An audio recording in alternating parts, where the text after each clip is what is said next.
hello, hello. Welcome, my Monday night friends, to A Girl, a Guy, and a Movie. Tonight, we discuss one of the better movies that's come out in the last few years. No! How dare my phone? Oh. See, you did what I always do. See, I made Rumbles, sure it was off. Rumble's going. Okay. Getting to my feet. For some of you guys know that I last couple weeks been fighting an infection, been doing some therapy to get myself better. Appreciate any prayers and positive thinking, etc., etc. Everything's been going like not clockwork, but I would say pretty damn good. And I'll just show you.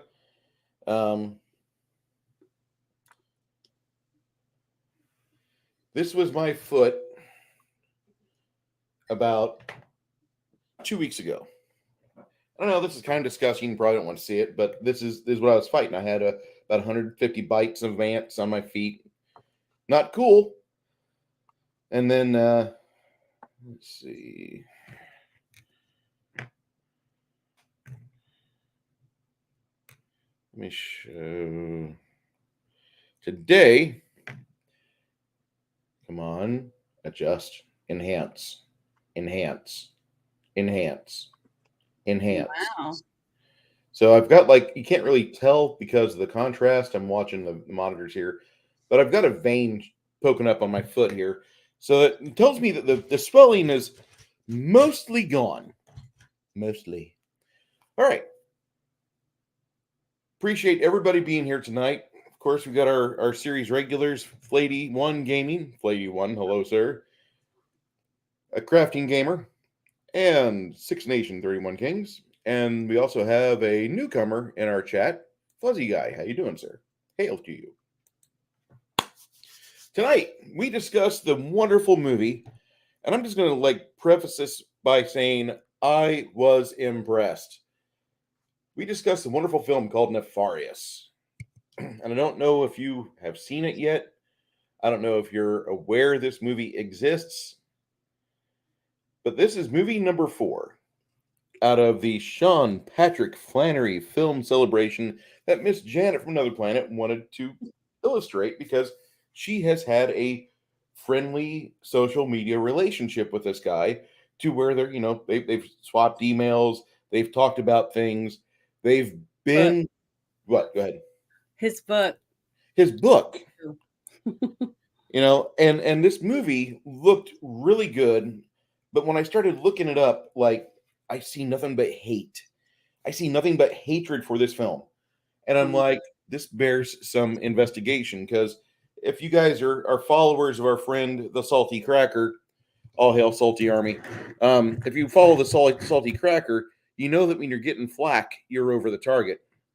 If you're doing something and nobody gives a shit, you're not pissing anybody off. You're not revealing the truth. You're not showing the light on the cockroaches. Mm-hmm.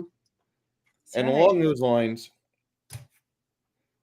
before we get too heavy in the discussion of this film, we had a situation happen over the holiday weekend in Ireland.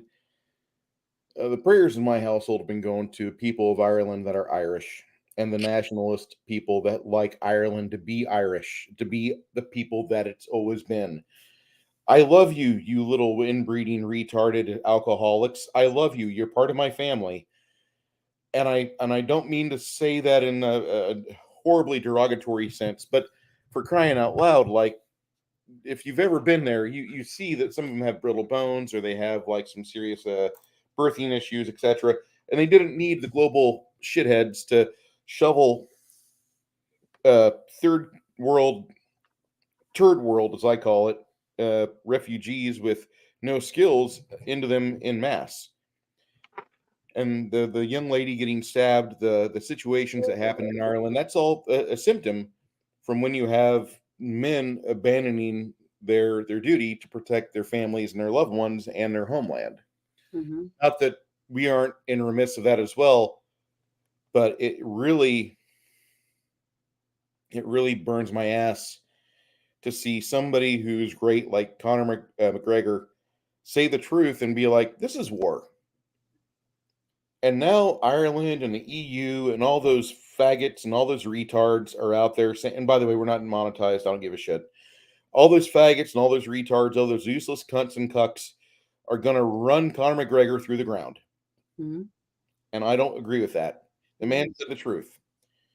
And if the people of the third world countries wanted to love their third world countries so much, they should have stayed there and used Western engineering and bettered it. They should have made their world better where they were at. But instead, they got to invade. They got to be the puppets of the globalist and NWO types. And I know they're just pawns. I don't hate them personally, but as a group, I just can't stand them. If you want to call me an if you call me a nationalist, if you call me whatever, I don't give a shit, because it doesn't matter to me what you think of me. What matters to me is how I go to bed every night. And if I say things like, I really like Western civilization, I like modern medicine, I like the ability to flush toilets, I like the fact if my wife gets attacked by a third worlder here in America, in Texas, she has every right to defend herself into killing the individual trying to assault her. I love that. In another country, she'd be put to death. You know what? You don't like that? Go fuck yourself. Seriously, I don't give a shit about your opinion if you don't like that. So that's where we're at. Welcome to my channel. My best friend here, Janet from Another Planet's with me tonight. Janet, how are you? I'm good. And I agree with almost every single thing you said. Almost. About this it's country. Okay. And that's why we're friends, because we don't agree with everything we say. But I do believe that we should have the right to defend ourselves to the death if we have to, in our homes and on our person, in our car, wherever we're at. If we're at a restaurant, someone tries to kill me or attack me or my family, I should be able to defend myself and my family. And I don't mean to be saying hot takes. I don't want to spit hot takes. I want to just say things that I know tonight when I go to bed. I'm not going to be plagued by, my conscience. Like, why did you have to sell it like that? Why did you have to sensationalize it? No, I want to be able to go to bed with that quiet little voice in my head of Jiminy Cricket. Because every kid of the 70s would have a Jiminy Cricket like voice in their head telling them, like, you did good today, Pinocchio. Good job. And that's generally how I do go to bed. Like, you do have like a little voice you try to be accountable to, like, hey, you're not upset that I was staring at that girl's boobs too long in the elevator, are you? No, that's pretty okay. I would like my kids to suckle on those too. You want to have normal things in your life. Shit. Well, one thing I can say is that one thing that I don't like is when I go to other channels and you start liking them, okay, and you're in the chat a lot and you agree with what they say, and then one day they're monetized, right? They get monetized, and then you start noticing changes in the way they run everything. They stop having chats about things that they used to talk about. The real reason why you used to go to their channel is because they seemed free. They seemed happy and content to be voice their opinion about things they felt were wrong that was going on around them in their everyday life, right? And that's one of the reasons why you were so active in the chat and asking questions and saying things that you believed. And then all of a sudden they don't do that anymore, because now they're worried, oh, I can't say this, I can't say that, because I was told if I say that word or this, that, and the other, I'll be demonetized. So the fact that you don't care about that, even though you are a monetized channel and you can make money, is good. I think it's a good thing, because I think that's what separates you from other people, is the fact that you do voice your conscience. And so do I. And that's why I tell people, I'm probably never going to make money doing this, but that's not why I'm doing it. I'm doing it because I want to be able to be myself. I want to be able to talk about what I think is true, my true self. And I can go to bed at night knowing, fuck them. I don't care. I really don't. What do I have to lose? They can't take anything from me, because I'm not going to let them. I just want to say, and that's why I like you so much, because you're that way. We just had an interesting situation happen, and I appreciate this very much. You did not have to do this, but wow, that's awesome. And LDG, who he's a nice young man, and he's working on his own project. He's got a Prometheus project, which I think, let me get this guy's YouTube channel up. He's wanting to build a social media network like with possibly the breadth of what Facebook is, and it would have like the functionality of Minds. And he has a really good head on his shoulders. He's a guru. Hmm. He's a really good guru. I don't know how or what I said exactly to where like he decided to do this, but Mr. LDG, he just gifted 20 memberships, and he didn't have to do that. Like that was awesome. That That is. That is really nice. Thank you so much. I really appreciate. And he also does Geeks Enjoy, and he has a Geeks Enjoy live streams and a few other channels. I'm trying to find his LDG of Geeks Enjoy. Hold on here. So everybody in green are now Members. members. Hey, that is it's Yeah, super cool how that works. that is a 'Cause I can't see amazing. it on this thing in front of me on my computer because on this program, but on my phone, I went to your chat and wow, I can see it on there. That's really awesome. Yeah, he didn't have to do that. I really appreciate that. That's and let me get this guy's channel out there because maybe he'll if you have a problem with tech work, if you have something that you're looking for, I mean this guy's got a lot of knowledge, and he might be able to help you out, even if it's just with something as simple as Word or Adobe or installing Linux on a partition drive. I want you guys to understand that this guy's got his channel, and it's it's crazy that he doesn't have more. Let's see. I thought I just posted it. I just posted his channel in the Yep. chat. There we go. Thank you, sir. That you didn't have to do that.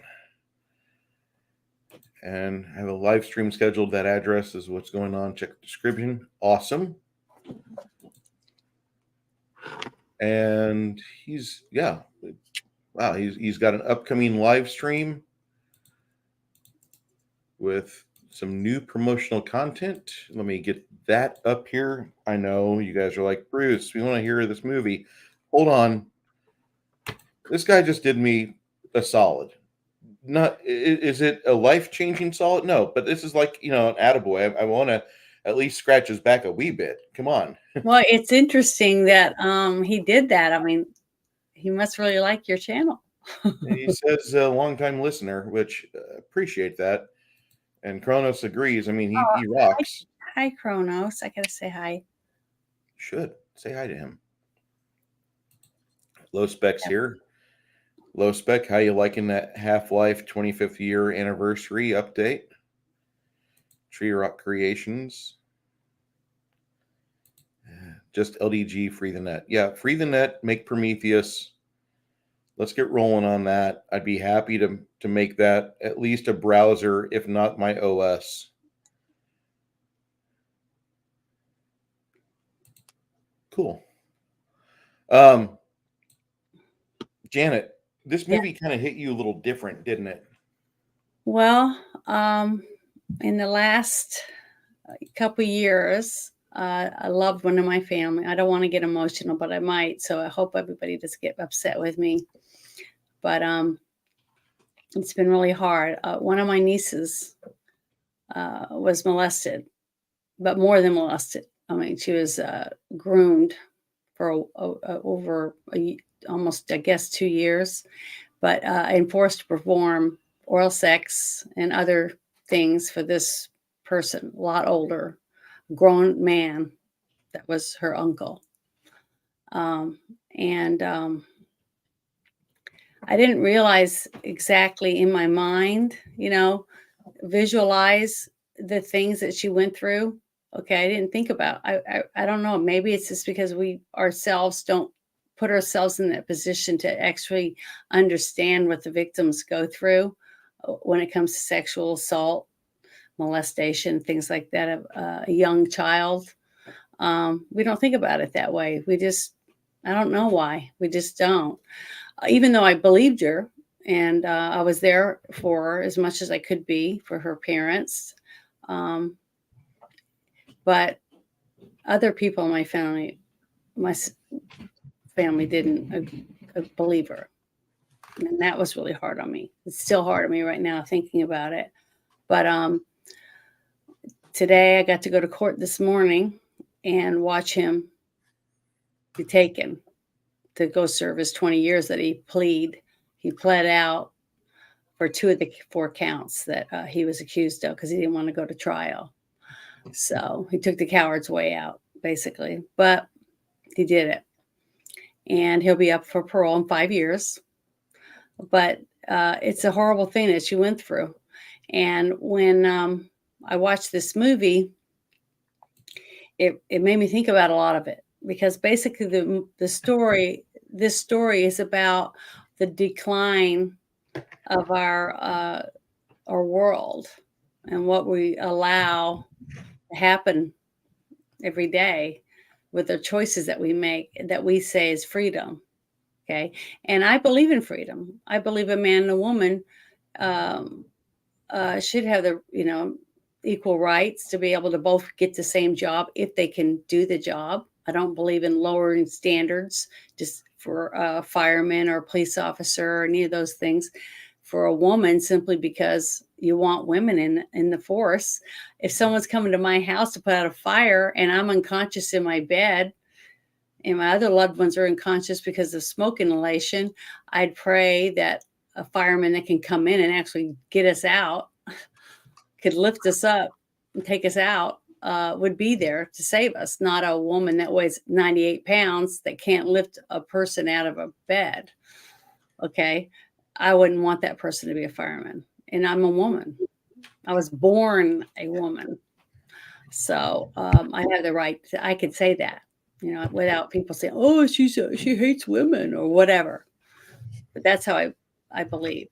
And this movie made me think about all those things because of all the choices that we make, the possibility of evil, and the possibility of goodness.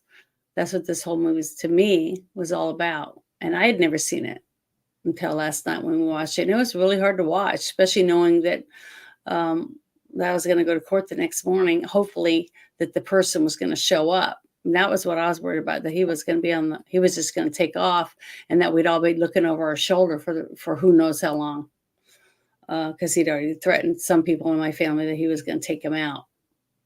So, that's basically why this movie was very emotional for me to watch, forcing us to face our demons, basically. And I think the way that it frames everything, the way the narrative gets framed, the conversation between the 2 lead actors, one of which being Sean Patrick Flannery, and the other, I just, I'd never heard of this guy before. And I was very impressed with Jordan Belfry. Jordan Belfry is a very convincing man. He comes off as a very much at the first he's very not concerned about what's going on in the world. He doesn't care. He's just doing this job of like, I get to classify this guy. Either he's going to be sane and he gets to go to the chair, or he's insane. We got to rehabilitate him to make him sane so we can give him the chair. And the conversations that develop, I mean, it took me back to 12 Angry Men because it's a very limited engagement location as far as locations are concerned. It's very static, but the dynamic tension and the dynamic conversation that augments every aspect of their brief relationship in this movie absolutely thunders across the screen. And Yeah. you gotta watch it. You have to actively watch it, and you'll be happy you do, because this isn't a movie you want to like just like cut coupons to or fold laundry to. This is a movie where like you grab your kids, you face them to the TV, and like watch this film. Well, I wouldn't want a really young child No, to watch this movie. I I would say an You gotta 8-year-old kid. remember, in the opening scene, a gentleman commits suicide. Yes, So, you don't it's there's a lot of things in this movie that, you're gonna have to sit down and talk to your younger child. yeah. I wouldn't, under 13, I wouldn't recommend I watching, was 8 years old watching stuff I probably shouldn't have. and probably without your parents. No, with my parents' Oh, guidance. But okay. this is a film where, like, you're as a responsible parent, you want to take a mature child, and I know that's an odd set of words to pair together, but put the kids in front of the TV and tell them this is not a movie that I normally watch. This is a movie that I'm watching because it will open your perceptions. And this movie does. And the way the two characters are so well structured, and the way that you see Nefarious open up to Dr. James Martin throughout their interactions, and then Nefarious gets in his head, and just all the shit that all the things that are discovered not long after the second act midpoint. Mhm, And I'm talking about the book with all the photos. mhm. And you just Yeah, realize just how evil and how depraved, because they're, at one point they're talking about global things like, well, the demons were doing drugs and they made this movie, this crappy movie that everybody bought called The Last Temptation of Christ. mhm. And it's like, what? Wait, what? And you're kind of shocked. And then the next thing you know, the demon's asking, how do you feel about your I know, second but born? can I say something about Go ahead. this what's in my head? Okay. It wasn't that long ago that The Passion of the Christ came out. One of the Remember? best, probably the only Christian movie that I could watch Okay, thinking but it was written by Christians. everybody made fun from Hollywood, made fun of Of Mel course. Gibson because he wanted to make this movie. Jim Caviezel was, ostracized. All the terrible things that were coming out about the people in the movie, anyone who tried to produce the movie, anyone that was active in pushing the movie, were all, you know, throttled basically by Hollywood, right? But look how many millions of people went to see it. There were lines everywhere I went. There were lines, and when I went to see it, I felt like a speck of dirt when I left.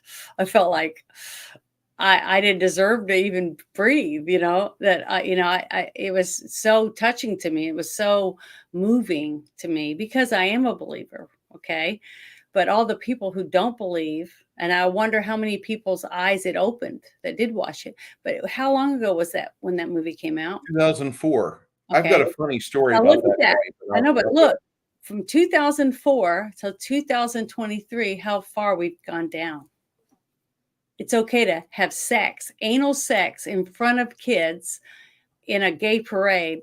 It's on video. I saw it everywhere. This video Yeah. of these two guys having sex in the middle of the street and parents walking by holding candy and popcorn and stuff with their kids, holding their hand. Okay. Uh, that was in this short amount of time. That is seemingly okay. It's okay for during Obama when he was a senator in Illinois. Piece of shit. Okay, but listen, he voted yes that a young girl that's 13 years old that got pregnant by a bus driver had the permission to get an abortion without telling her parents. Yep. Okay.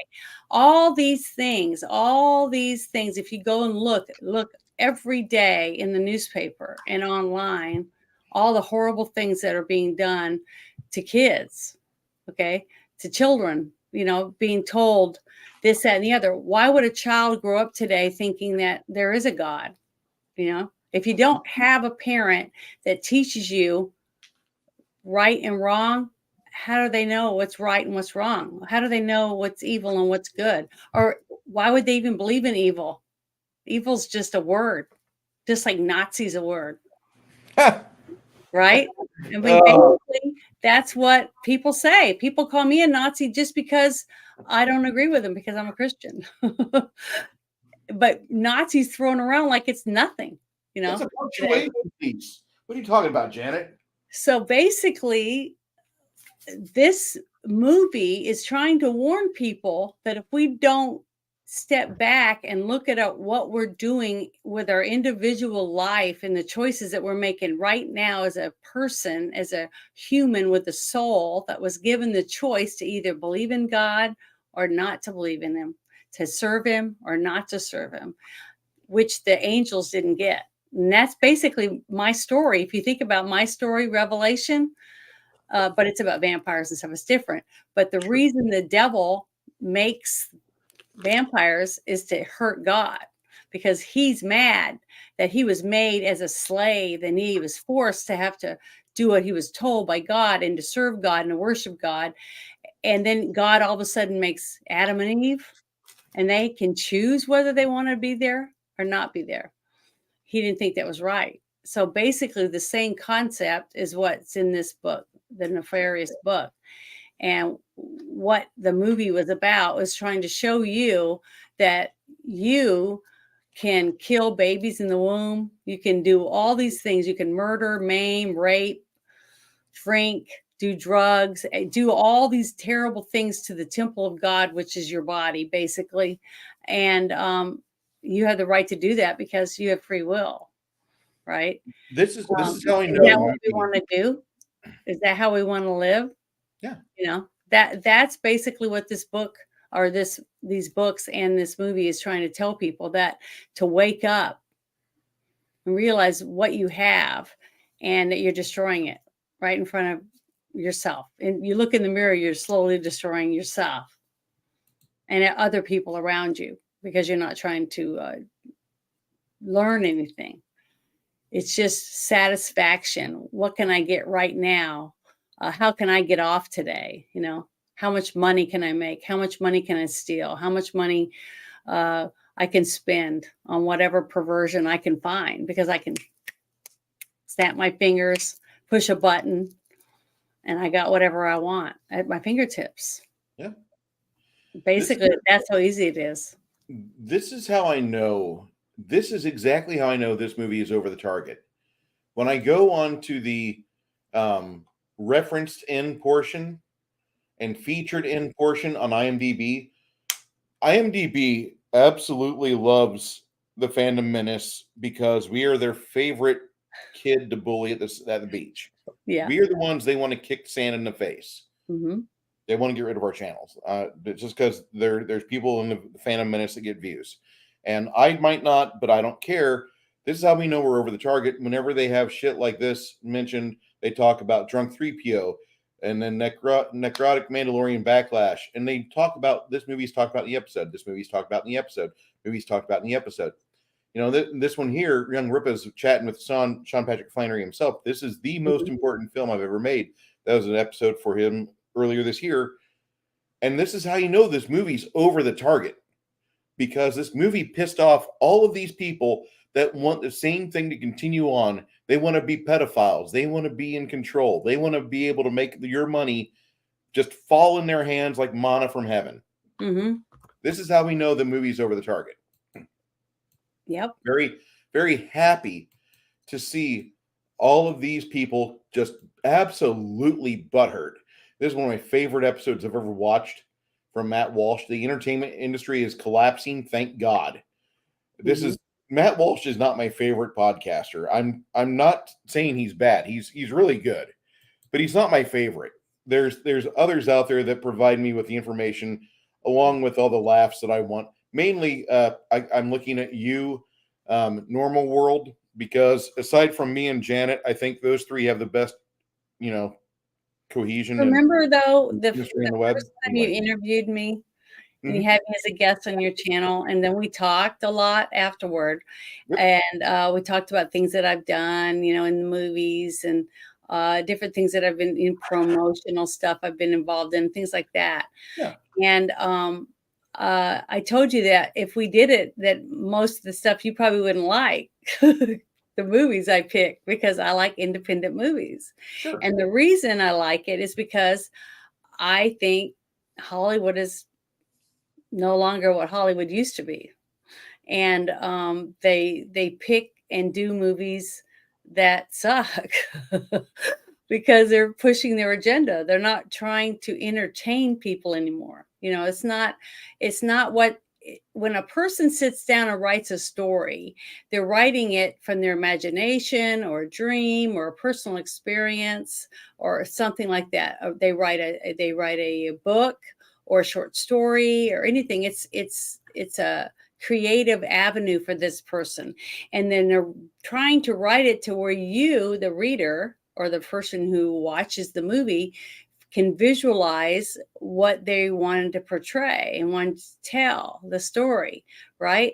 But today we have people in charge of Hollywood that think they're gods, or they think I don't know what they think, but they definitely don't think that you're smart enough to do anything on your own or read something and actually understand what they're saying, because basically they got to put everything down on paper for you so you'll understand their story and worship them and believe everything they tell you. You know what I mean? That type of thing.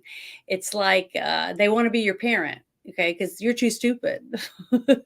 You're too stupid to make decisions for yourself. So you have to listen to us because we're going to tell you what the right way to do things. Because you can't do this, you can't do that.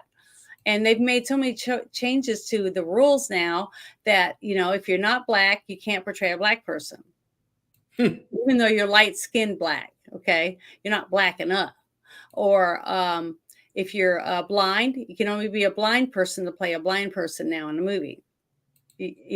But what really kills me is they've made all these changes. If you have a no arm, you can only play a one-arm person. Only a one-arm person can play a one-arm person in a movie. All these things, except there's only one thing that they haven't changed that I've been researching and found out. Now, you'd think that only a woman should be able to play a woman, right? Oh no. No, Oh God. a man. It's a biological man that has boobs because he had a boob job, but he still has a penis, can play a woman. Why is that? See what I mean? They pick and choose what they feel is what you need to have. It's not what is the truth. It's what they feel is the truth at the moment. I don't know. It's bizarre, but I like independent movies because an independent company has to struggle, like The Sound of Freedom, or like this movie, Nefarious. Yeah. Things like that. Good stories. There are so many good stories out there to be told, except they can't get Hollywood to let them put them out. They won't let you use their movie theaters. They won't let you use their production companies. They won't let you use the companies that make the posters and make the DVDs or whatever. And if they do find out that somebody like you is going to use that company, they'll blacklist them. They'll say, well, if you make that movie or if you support that, we're going to blacklist everybody involved so you'll never get another job. So people are afraid to do anything. Actors are afraid to be in movies. Like Jim Caviezel had the guts to be in The Passion, even though he was threatened. Said, you'll never work in another movie in Hollywood. And that's what they told him. They told Mel Gibson the same thing. Okay. They tell you either do what we say or you have no job. You get blackballed. And guess who one of the blackballers were? Famous producer that raped a bunch of women, went to prison for it. He was one of them. And we talked about him last week in the other movie that we did. How he bought the bar and how he pushed his weight around that you either do what I say or you don't get the part. That shit. Remember, we talked about that. Yeah. From the Boondock Saints. So I was pretty impressed that he did all those things for Troy Duffy, but in the end, I don't think it really helped Troy Duffy out that much because I think Troy Duffy didn't do exactly what he wanted, and therefore Weinstein yanked that rug out. But see, Weinstein could tell that the script was freaking awesome. Okay, I'm not saying he wasn't talented when it came to picking and choosing what movies he'd produce. That's why he became a huge producer, because he did know what movies would make money. The The fact is he got a big head, greedy, didn't give a shit about people. He got corrupt, right? So now he just says, well, I'm going to use my job and my might that I've gotten since I'm doing this now, and I'm going to get all the women I want. And if they want to be an actress, they better give me a blowjob, or they better do this, or they better do that, or they're not going to have a part. They're not going to get another movie. So lots and lots of women came forward. Once a couple brave women finally said, I can't do this anymore. I'm going to give up Hollywood because this person is a sick pig. Just like what I went through this morning. The person that was doing that wasn't just my niece. He'd molested more girls, other girls. And another one came and testified, and she gave her testimony, and she did her letter where she got to read out how it's affected her life, things like that. And it's sad because if the very first girl that he molested that they know of went and told the mother, and the mother just turned away and said, well, I don't believe her. So because she did that, he did it to other girls. See, that's what I'm talking about. That's what this movie is basically trying to tell you. If you see something, if you know something, or if you see evil, if you don't try to stop it, guess what? You might as well be the one doing it. You know what I mean? If you think about it. And that's what this guy was doing. Supposedly the demon was in this guy that was messed up, came from a bad childhood, because you don't really find out exactly what was going on. You just assume. So each of us that's watching it, it's all going to assume something a little different. We take little bits of things that we know about growing up, right? What we saw some of our friends go through. So we're thinking that's what that guy must have went through.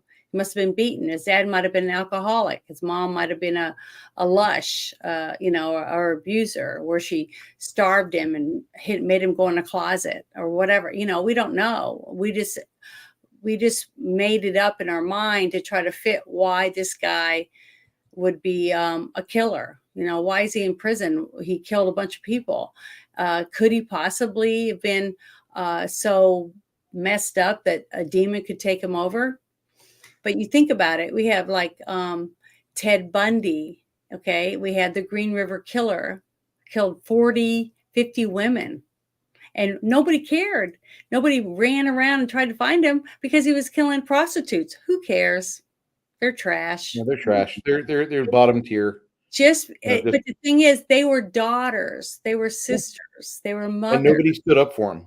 No. That's the sad part about it, Nobody's standing up for kids, or all people are fighting for the criminals. The criminals have more rights than we do. Janet, you can go to a store and steal $900 right off the shelf and walk out knowing no one's going to do shit. How can anyone agree with that crap? You might as well take everything out of every single store and go set it in the middle of the street, because that's how stupid it is. It is. And it's just funny because we've allowed things to happen to this point. And it's funny for the fact that we thought we would never let us, or our parents would have their heads rotate off their shoulders if they ever saw the world that would ever do that. Here we are. We're the responsible ones. We keep letting it happen.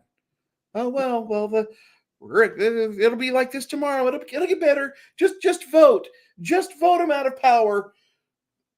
It frustrates the shit out of me. That's what these books, I feel, from the very ending, when he's being interviewed by Glenn Beck, right? We had a movie with Glenn Close. Sorry, I said that, but with Glenn Beck, and he's talking about the importance he felt of why he needed to push this book, was to get people to open their eyes and realize that we have got to save our world from evil, okay?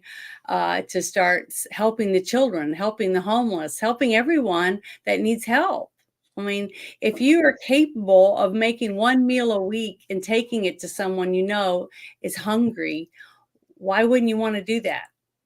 But see, we have a government that used to let us do that years ago, where your church or your little group could do things and help others. But now you get sued. let's say you took some food to somebody and someone got a stomach ache, when they say, oh, it had to have been that food they brought me. So now they're going to sue you and take your house because you made soup for a homeless person.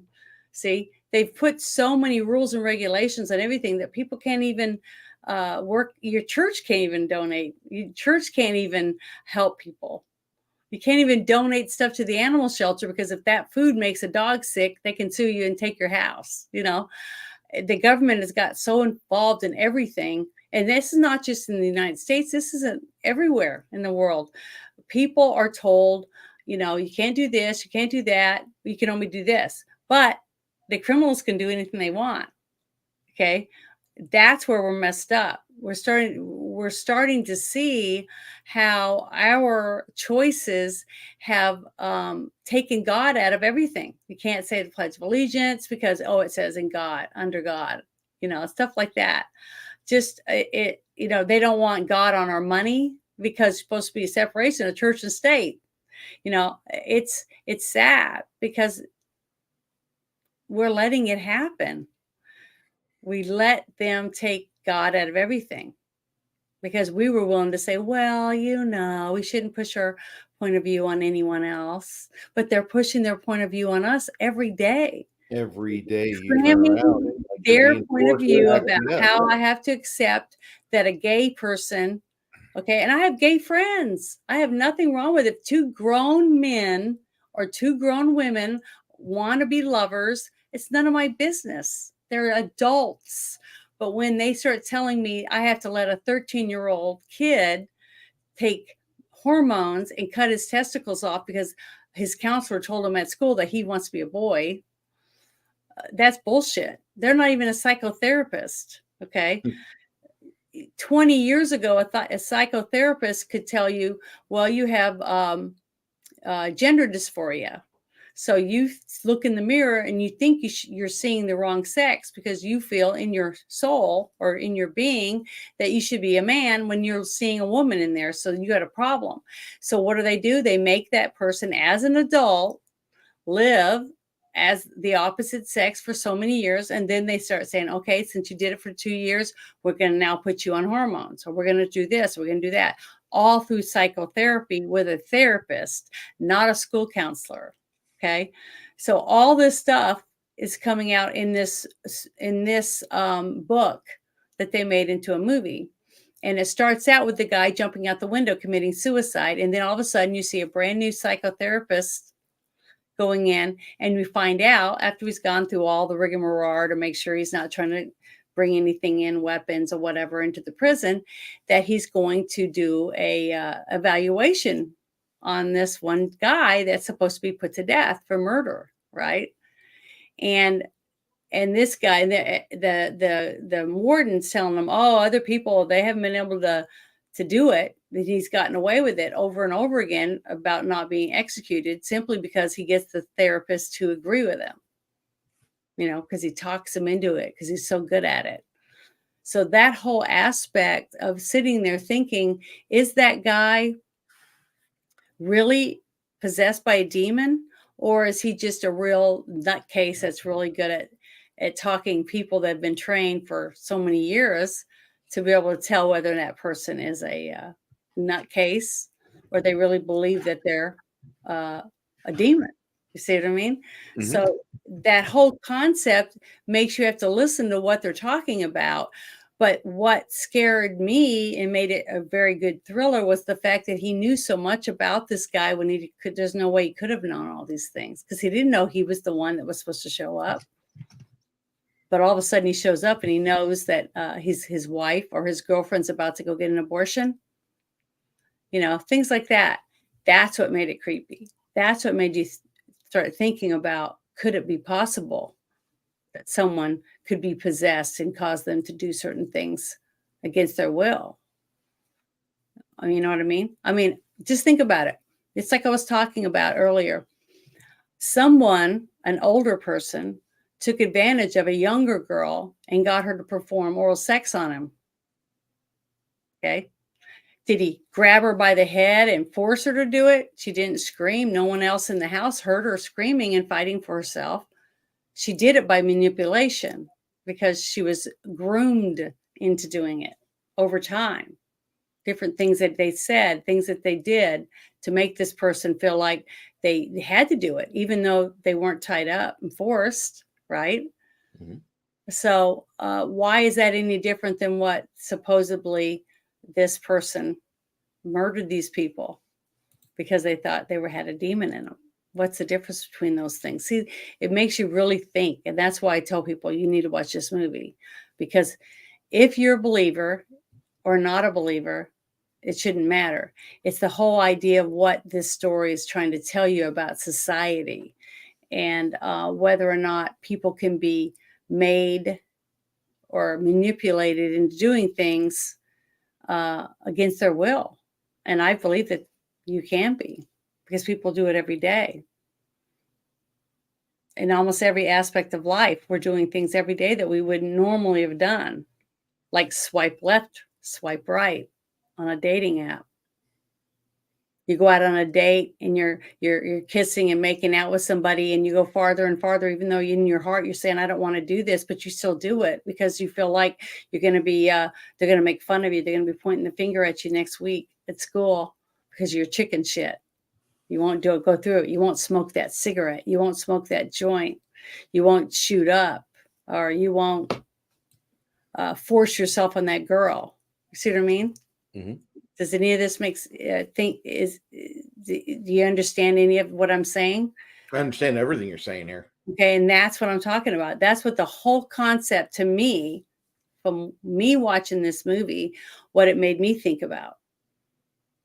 Because that's what the demon is. The demon could be, to a person that's a non-believer, just like the person that was saying, the psychiatrist said, I'm an atheist. I don't believe in that stuff.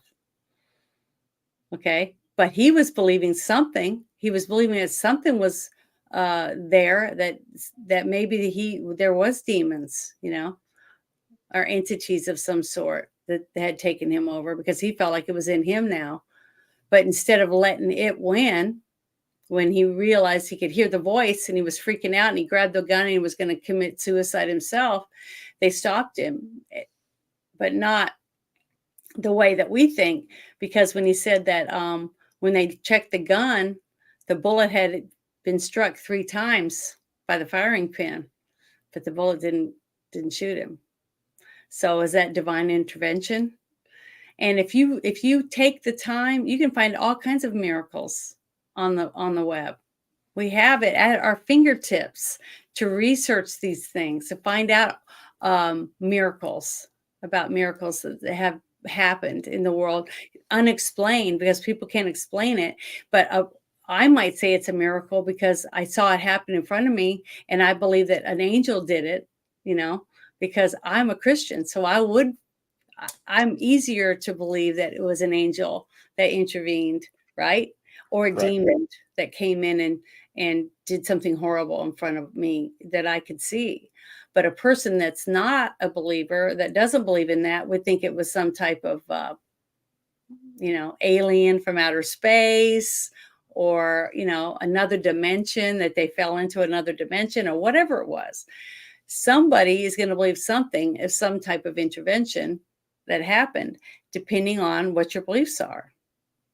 Just because you don't believe in God doesn't mean that you can't watch this movie and understand the story that this person's trying to convey about us becoming corrupt in humanity, against humanity, instead of letting children be children, things like that. To me, I just thought the story was phenomenal about getting that point across, even though I found lots of technical errors, little things like that, because that's what, we're supposed to do when we watch a movie about lighting or whatever. I'm not that specific. I don't go that freaked out over it. But, when it comes to the story, the actual story, I'll look at, well, this part in the script didn't seem right, or it didn't seem to be edited right, or the music was off, or, things like that, technical things like that, I can talk about. But most of the time, I just like to try to understand the story and what the story was trying to tell me. What's the script trying to portray and get me to visualize? from the way it was put out? And did the actors do a good job at making me see the story the way that I feel that the story was supposed to be told? Things like that. And that's how I look at it. So, not everybody's going to look at it that way, but that's how I look at it. It But, works. what did you feel like the story was trying to explain to you? This story that we watched last night. I think the story is actually all the stuff which the Nefarious claims to be victory over, all the situations that are in the world where the demons are running loose, and it's not looking good for humanity. I think Mhm. that's the main story. I think the secondary story is actually the prisoner with all the problems with his ankles and his epidermis, and I think with all the issues that he had, I think with all the problems that he was experiencing, and I might be pulling from some of the things that were kind of hinted at with the books, because it mentions that like he wasn't well himself, and Mhm. he had kind of gone down. He for a demon to enter a spirit, you can't be a fit, sound in mind. You have to be weak. Your barrier has to be permeable, and it got in, and he was able to have some small bits of lucidity where he realized what was going on. Things are not good, but But he was basically a passenger, do you and believe that a person that is not a Christian can be taken over by a demon? it's easier when they're not a Christian, I think. Okay, so why did you feel like Nefarious asked him to let him in? I think that the Nefarious asked him to come in just for the fact that uh, he was going to get in no matter what, but he wanted to have it all nice and to quote a really bad movie, all nice and smooth. Like he was going to get in no matter what he felt, because the host body wasn't that strong. I honestly feel like the guy wasn't in the best shape. I feel like he kept seeing like no real avenue of exit, and here's this little voice, "Hey kid, hey, you need help? I can help you." Mhm. And that's what happened. Even if you're an atheist, I think once you've been selected by one, it takes an act of Congress and a priest to get you out of it. Mhm. And the Yeah. problem that I keep seeing with the possession stories, usually it's somebody who has had faith before, but they fell out of it. They have their faith has taken a point to where it needs repaired, and I don't think it's really always that. I think people that don't have faith are probably the easiest targets, because they just they don't value it. So okay, fine, You whatever. know There's what? things in You it. know what? I don't think that way. And the You don't reason I okay. don't think that way is because of this. A person who has no religion is already lost.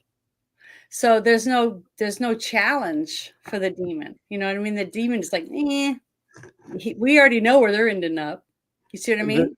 I honestly, I mean, if it was that So easy, I if really believe it's that easy because you through your whole life now only a person that's grown up somewhere in a island or in a very small little village or whatever somebody may isolated. ever be uh, confronted with a choice of do you believe or not. You see what I mean?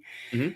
A person today in this vast world of knowledge that we are surrounded by is bombarded with choices. Okay, so if you have a demon bouncing around out here wanting to do something or to draw more people in and get some more uh rahs down in hell from the devil saying good job guys, you're bringing them in like at record numbers or whatever. Okay, right.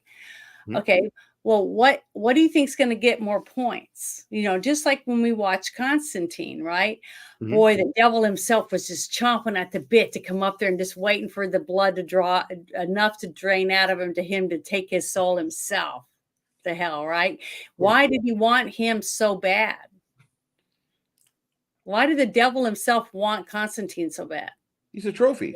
That's why. Why? Because he was a Christian, But right? but And he there's was there's still earning him, the taking him. numbers. Yeah. As much as like a demon might not want to possess a non-believer, Um, what's what's worse, having to go to work and tell your boss, like, yeah, we had 70 unbelievers, and because of the thing that happened in Fatima, pretty much we've lost them. They're all grown Catholic now. But see if you And could take a non-believer and and envelop them, take step into their soul or whatever that they have. They just don't realize they have a soul. But every human born has a soul. everyone has a soul. That's and I know that's real because I've seen a documentary showing the moment of conception an egg and a sperm, and it lights up. It's a burst of light. Okay. Okay. Um, And to I me, just feel that's the light of our soul being created and being put in to start life. Okay, so you have that, and every person has it, whether they're a believer or not, in their mind or in their heart. They don't realize they have a soul. Okay, because they're not ever taught that there's more out there. Okay, so when you have that and the demon goes in, the demon can use you and push you this way or that way to do certain things. Now, if they can push you to become someone that people look up to, and end up being a senator or governor or president or someone, a king or whatever of another country, and you can get more people to follow you, worship you, and do what you ask, like what happened in the when the 900 people drank the cyanide for their follower, you're right? talking about Jonestown now. Yeah, Jonestown. But they used him. He used all those people for fame and fortune to feel worshipped, and he oohed and awed over it, because he was corrupt. But he got all these people to believe him because he had a sharp whip. He's like, wow, I can say this, that, and the other, and use scripture and get all these people to do exactly what I want. And he did. Got all these people to kill their own children and everything, and that's something they each have to face God and be judged over. At least that's how I believe. Okay, because I'm a Yeah, Christian. I believe the real story of this movie is when Nefarious and the psychiatrist are talking about all the problems that have happened Mhm, because of the negligence of good men. And mhm, I think that's the real story in this movie. I think the side story is just the little incidental that, like, oh yeah, I might possess this little freak here, and yeah, he says little things. I puppeteer him. He says things that scare the shit out of you. What do you think about your aborted child? He just goes for the throat mhm. so many times in this. Anything to get him to lose his temper. Because Yeah, when you're upset, you say things, you do things that you later on have to apologize for, especially if you really you feel guilty for it. A person who has no conscience, who doesn't give a crap, is not going to apologize, or he's not going to really get that upset. He's going to say, F it, I don't care. I'll walk off. But this guy did have feelings for her. And once he started thinking about what Nefarious was saying to him about her about to go get this abortion, but if you go right now and you call her, you could stop it, because he knew he only had seconds. You know what I mean? mhm. Nefarious knew that, okay? And he was toying with him. Was toying with him, made him think about it.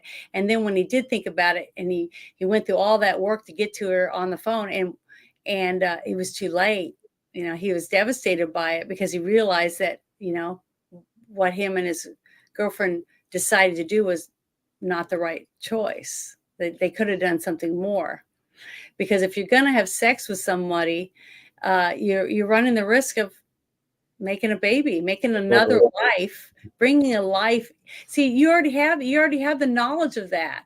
Yeah. From a teenager, you know that if you have sex with a woman as a guy and you don't use safety and she's not on the pill or any of these other ways to stop it, that you could bring another person into the world. And that's the thing that They kills me, didn't because ask. there's a CVS on every fucking corner. There's a way for you little shits to go and get a rubber. If you're gonna sin, at least do yourself a favor and don't procreate, make more of yourself, which are ill prepared to face the world. But yet here you are being a father in 9 months, you little shit. That whole scene was so intense, and once I read about it, read about Jordan Belfi, okay, the very first day of filming, His his wife's wife giving gave birth to birth a real kid. to their first child.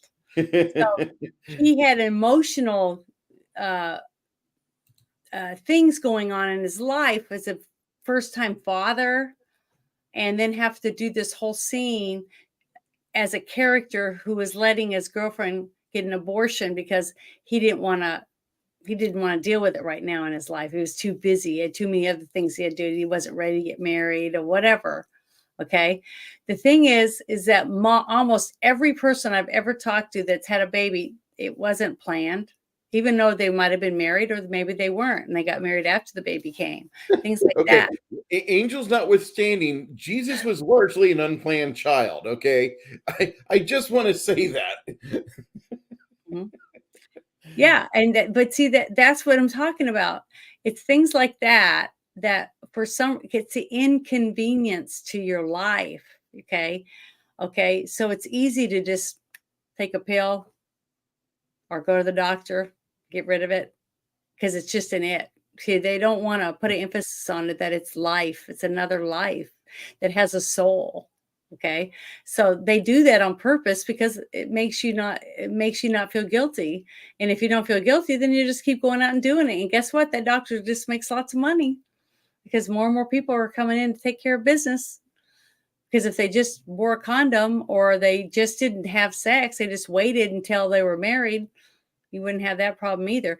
Because what I tell young people is that not to be a prude about it, but the thing is, a lot of feelings go along with making out. You know how you get butterflies in your stomach when you meet someone? I just made a video a couple of days ago and put it on there for just Janet. And I said, do you know that tingly sensation you get when you first meet someone, and you're excited about it? That's your common sense leaving your body. Okay. I thought that was going to be, oh, this is going to hurt Pacific AIDS. Well, no, the thing is that to me, it's a way of making you think about it. Yeah. I want you to think a little bit about why do you feel that way? It's because that is a chemical change in your body because you're meeting someone for the first time or you bump into them and you get that chemical exchange, of what life could be like with this person. This person makes you feel good about life, how exciting it is to be with this person. That is what God intended for you to have when you have a relationship with someone that you might want to spend the rest of your life with. Okay. Because if it was like this, every time you meet someone, why would anyone ever want to have children or fall in love? Right. So you have to have something happen, a chemical reaction to something. I want That's to what say makes love. the chill gamer, he makes this snarky comment, which is, I love snark. Don't get me wrong. People look up to politicians. Yes, but at the same time, look at how many followers Taylor Swift has. Mhm. As much, and it just made, I just hurt myself saying that. It's true though. She, But the only difference between Taylor Swift and any other pretty young girl walking down the street is that Taylor Swift can sing, and she had the right person to produce her and get her records. That's it. That's the only difference. If someone had taken Taylor Swift out of her crib and swapped her with another girl, Taylor Swift's life would have been totally different.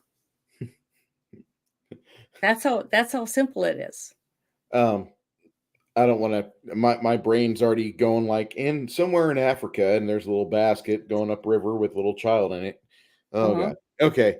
Um, But the this whole movie. thing is that This, that that the story between these two characters was to get you to really think about the choices that you're making in your life every day and whether or not the choices you're making are the right ones and for what reason. Are they for selfish reasons? Is all your choices in your life selfish, or are you trying to do it for other people too? you already know the answer to my question on that. And generally, as much as I don't want to be selfish, I'm being selfish.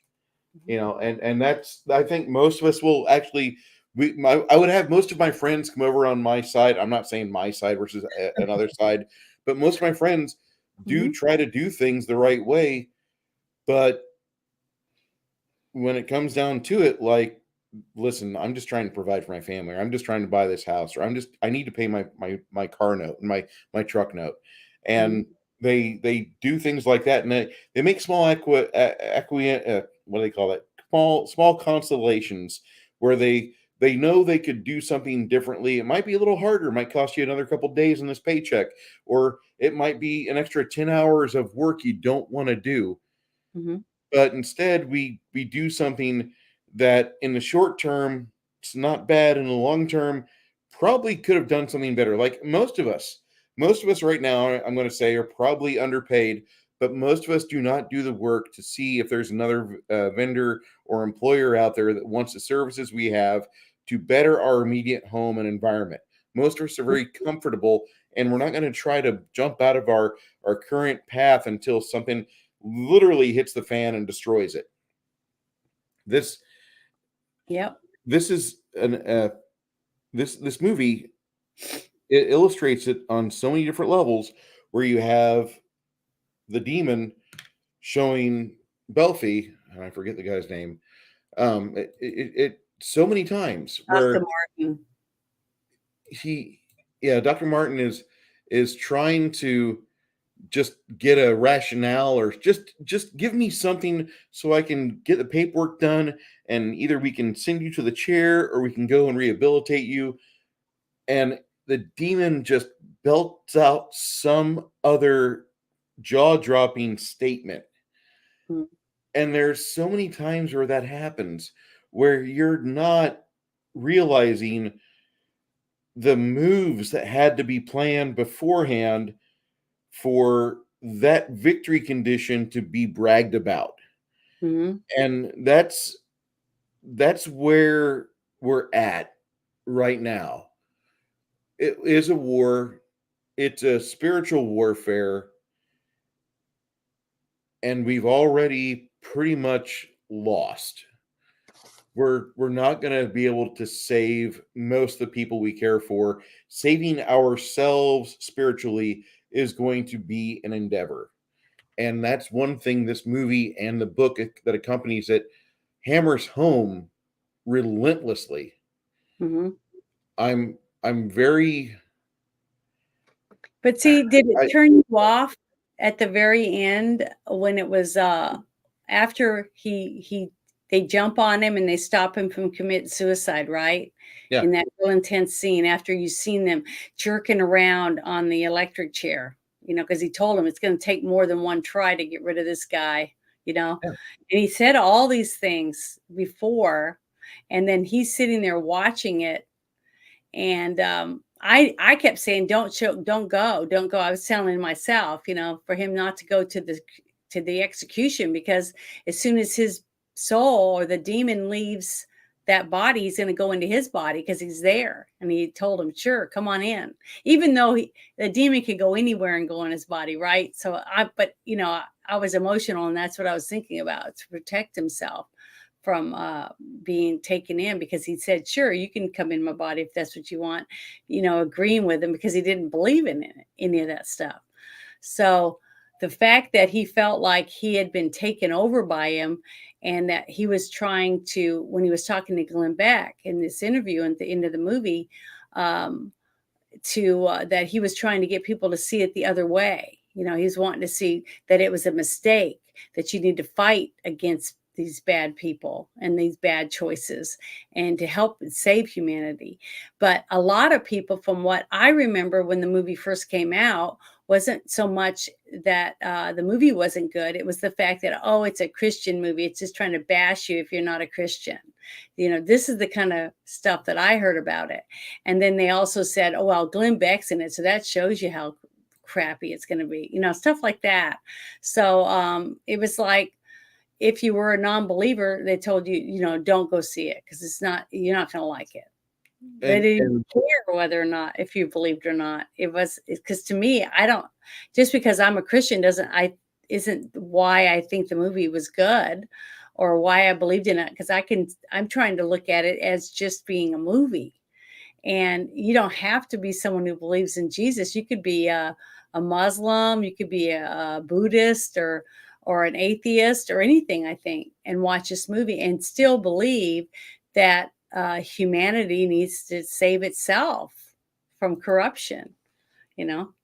Good from what luck. we're doing to our societies, because our children are our future. And if we're not letting children be born, or we're corrupting kids to become criminals, to where we have no society, where everybody just, it's like, what was in that movie again, where people could kill everybody and do whatever they wanted The in one Purge? night? Yeah, the purge. Basically, do you think society could survive if the purge was every day? The society wouldn't survive after the second year. Hmm. It wouldn't. Like that there would be, well, we're gonna have purge week. Mhm. And then if we survive purge week, then the third year, we're going into purge month. All of March is gonna be purge, all 31 days, purge month. And Mhm. you just have that. It would constantly devolve But see, because that's what's happening right now. If you look around, look at some of these cities that were burned, looted, people were being attacked in the streets. It's just utter chaos, and the cops were told to stand down and stuff. How long would our society survive if that happens in every single town in the world? not Think about long. it. Not long How at all. long? Who is going to survive? Do you think you will survive? Probably not. As much as I'd like to think I would. Nope. Because I'm one person and Yeah, I that's what I'm don't have a saying. cave to live in. I live So in the middle of a I city. think I would survive for a while because of where I live now, Yeah. and the skills that I have. I think I could survive, but I know I couldn't do it by myself. So Nope. that's why I tell people all the time, if you're going to do it, you have to have a team. You have to have people, because you have to sleep. Who's going to protect you and your home and your family while you're sleeping? You got to have someone you trust that's not going to cut your throat while you're sleeping and take your stuff. So we have to work together with other people and build the trust to be able to survive when this is going to be happening on a daily basis. So who are you going to want in your group? You're going to want other people that believe the same way as you, that we have to fight for our rights as humans, and that have a society where everyone can be treated a certain way and have trust. You got to have trust. You got to have caring. You got to have people that actually give a crap whether you're alive tomorrow, for society to survive. Because without, um, I mean, the fact that we've evolved to where we are today is a miracle in itself. We If you devolved. remember when we Completely first, devolved. yeah, so we are going backward now. We went full circle, and now we're getting ready to start at the beginning again, where we'll have nothing. We'll have nothing but utter chaos. Everybody's killing each other. There'll be no jobs. There'll be no grocery stores. There'll be no electricity.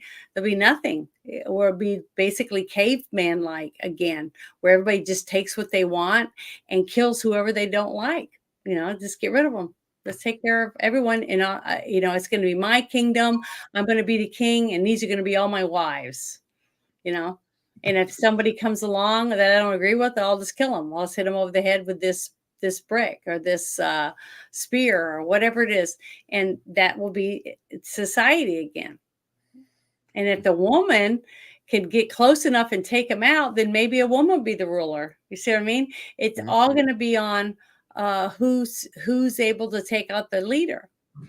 And then still have to have people that are going to hunt, cook, clean, pick up everything, clean the fish and cook the fish. And you know uh why would, if you got two guys that both want everything for themselves, and this guy over here has like 5 or 6 women that are pregnant and they're holding their new babies or whatever, this guy is going to be just like a lion in a pride. Okay, you got this guy, this lion that wants that pride. Well, that pride has that lion, and there it is, cubs. So this pride lion goes in, kills the other lion, and then kills all the cubs, because he doesn't want that generation of cubs to grow.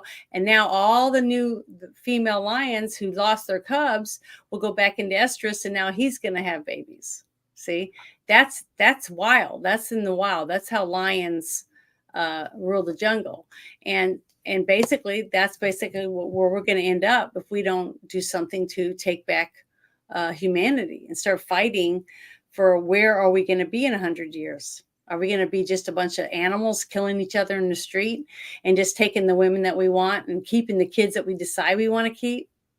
You know, where are we going to end up if we don't say no to something and Janet, start taking back what we Janet, want? you're gonna get control of this block and those ruins of the old Wendy's. Mm-hmm. And when you want food, you can come over to the ruins of this taco truck, and then we'll go hike. We'll send a delegate from each camp together, and they'll go find some manteca down and see those fat people down there. See those people with the handicap stickers. You're gonna go over there. We're gonna take their stuff. We're gonna take all their stuff, and that's how it'll be. I mean, I know this sounds kind of ridiculous for some of you, and some of you might have thought this entire show sounds ridiculous, but this the acquisition of just stuff on a by block level in the cities would be a lot of fun to watch as a impartial and unseen observer that didn't have to worry about area effects like entire buildings collapsing or ordnance or things like that. It would be fun to watch. It'd be like a National Geographic snuff Like film. the Running Man, Yeah. And basically. and Put it on and TV. you would Or have what was it? The Hunting Games or whatever it the was. Hunger Games. Yeah, Hunger Games. It's stuff like that. It's basically that story, but through a Christian's point of view in a way This, about using the this demon. movie doesn't really have the quote unquote the Christian point of view because demons. I don't think demons really give a shit about Christianity. There might be demons which are elements Remember what of he said? Christianity. Remember what the psychiatrist said to him? He said, you know, why I don't, are you even talking about, he was talking about the angels, the good angels and God and all that and the other things, Christian things. And he said, well, I know those things are real.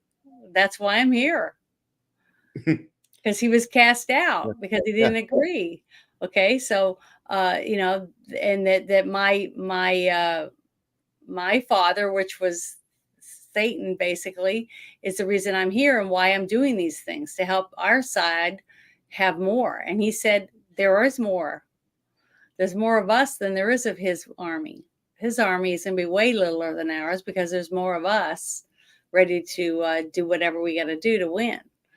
And and I that's the do thing. believe that right now. I look The, around and I have a hard time believing that we are going to have, a fighting chance, basically, I, because so much corruption and evil out there. well, I mean, I would hope the people that are in our chat have a nice long discussion with what they heard us discuss tonight. I hope more of them even decide to go watch the movie because as much as I enjoy showing off films on our Sunday night Discord movie night, I know Mhm. there are people that would like to see this movie just to say they saw it as street cred, or maybe just for their curiosity because oh, this movie sounds like it's pretty good, and it's got Sean Patrick Flannery in it. There's some other famous people according to IMDb. Yeah, I could probably see this movie, and I wouldn't hate myself too much. This movie rocks. This movie really does a great job of doing what I call courtroom action, which is action that's really not action, but it's more emotion and raw emotion Mhm. internalized with convincing actors. And this Yes. movie convinced the shit out of me that they really weren't acting that much. They're talking about spirituality throughout the entire conversation. And that's Mhm. like 50 minutes of the movie. Yeah. And that's what I was going to tell everyone is that basically this movie is in like two places. Wow. It takes place inside one room, basically in a prison, and there's prison guards in it, and the two main actors, and at the very end there's a woman. But that's it. That's basically all that's in it. But the whole thing is a very emotional conversation between two people and choices. They talk about choices that each of them have made in their life and how it's affected other people.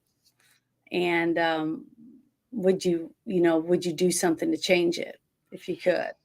I So I do like basically, I that's do like why how it's it a showed. psychological thriller. Sorry, go ahead. I love how it showed how the priest was a threat until he came out and basically identified he was friendly and fuzzy and huggable, and that's when the demon relaxes, like, whew, whew, I'm glad, because I thought you were serious at first, but you're just a show priest. Yeah, he's not a real priest. No. Okay, just like what you're seeing more and more, and I kind of like that the way that they did that and the way that they worded that when the priest came out and told them that, oh, we no longer do those things, in our church and things like that, because now you have churches where gays are priests, things like that. You So have they're you have taking. the entire flock, which has been given amnesty, and they're able to just do whatever the hell they want. Just show up on Sunday. We're gonna have a party here, and bring your kids, because we're gonna have a drag show too. And Mhm. woohoo! And that's all they do. They literally do the worst they can to slander the original intent of the founders of that church, wherever they're at, and they put on And that's this miserable basically, show. I feel that's what basically the way that when they put that priest that came out and was telling them, we don't do exorcisms and we don't do these things anymore. Basically, it's all a show. Okay. And that's what the demon was basically saying. Oh, okay. Because he was afraid that it was going to hurt, you know, like what you'd see a vampire reacting when he sees a cross. And remember how I thought the scenes in Fright Night were so good when the demon looks at the vampire killer and he laughs when he pulls the crucifix up and he says, "Back, you know, you Fuck animal," or you. whatever it was. Yeah.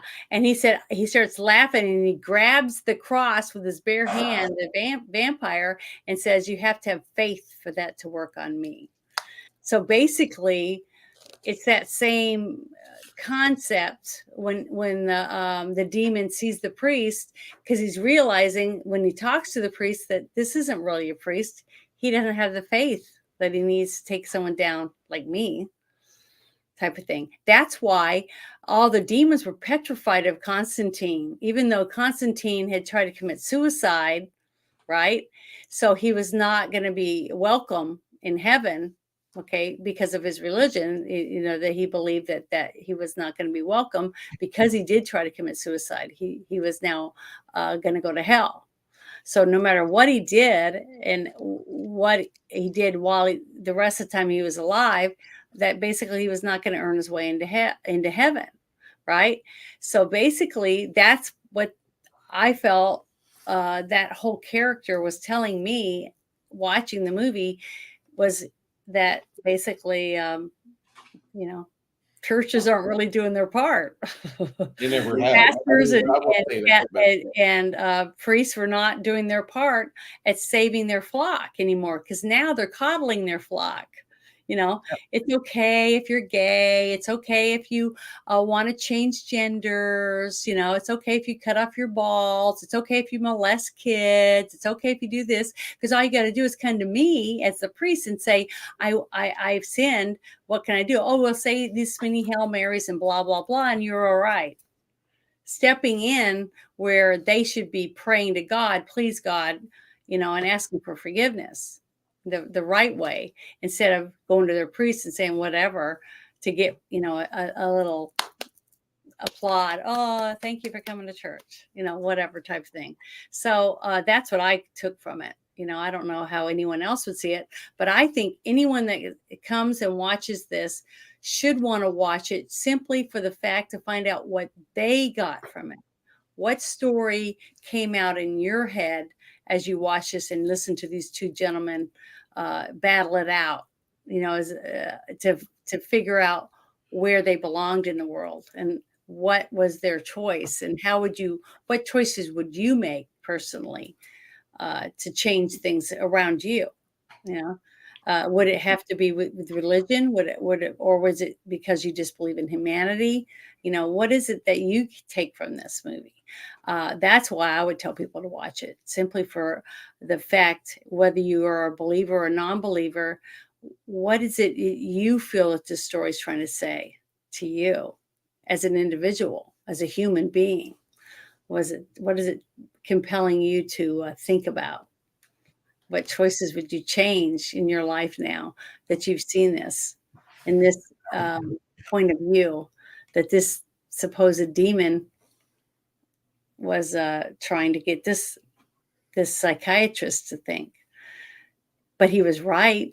The demon was right in the end. He did promote his book, Yeah. didn't he? Even though it was at a different point of view, but he was still doing it. So the demon was right all along. Everything, single thing he said was real, was true for this story. Because there is a fine line between good and evil, especially if they both came from the same place. Because you got to remember, in the Christian world, Lucifer was once God's right-hand man, basically. He helped create creatures that are living amongst us on this planet, if you're a Christian and you believe that. So who else would know almost as much as God, right? The ones that were doing his bidding, or the ones that have been here for so long, they were supposed to be doing his bidding.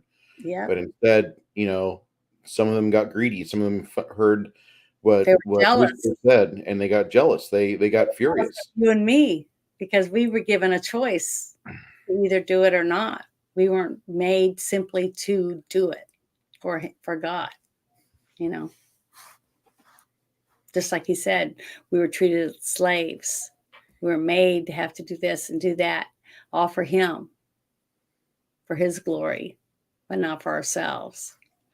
So I thought it was a very good point of view on how they broke everything down and tried to explain it to you. If you listened to it, if you listen to it, and I guarantee every person that leaves is going to get something different from it, because to me, it's just almost like the Passion. It's telling the same story to everyone, but each of us are going to take away from it what we feel that we're lacking in ourselves. I don't know if does that make sense? Well, yeah, I mean, just 30 minutes ago, I was talking about how I was seeing myself as the host body of the demon, and I'm like, that guy, he wasn't taking good care of himself, and the demon got in, and I wasn't.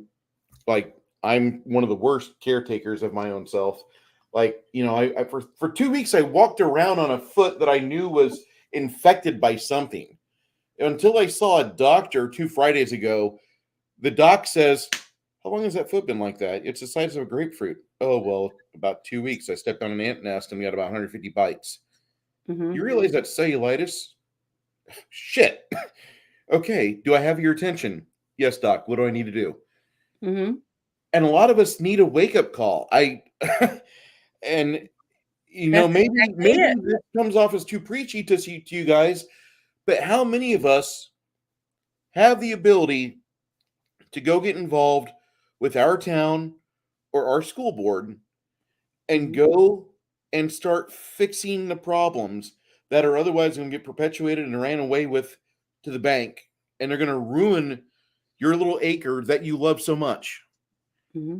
And how many of us are going to not do that, but instead, like, on Tuesdays, I stream with a buddy of mine, and on Fridays, I just like being a dick in the chat and on a microphone.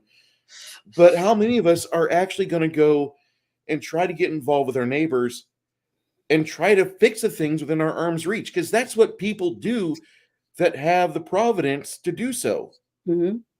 And we shouldn't be shirking these responsibilities. We're behind the 8 ball. We've already lost. We have to at least try to gain ground for the people behind us. Because right now we fucked up.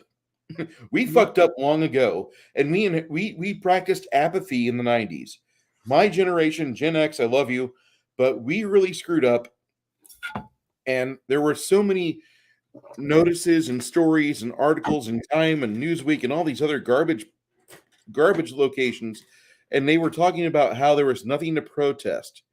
They were saying, no, we're all here, but we're not angry about anything.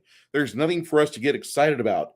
And yet the churches that we had, been growing up in, they started dropping in popularity. And the churches became the problem because Catholicism was the problem. They were diddling kids. The the fact that the churches were highlighted, or the Catholic Church was highlighted, but yet all the other ills in our society, in our villages, in our towns, in our cities were neglected, that's on us. Hmm. We screwed that up. We haven't lost completely everything, but Mm-mm. for us to go out there and reverse the course, there has to be a little more effort done by those who don't want to have the same complaint 1 year from now. Yep. As much as I enjoy the likes or the shares, the subscribes, thank you, LDG again.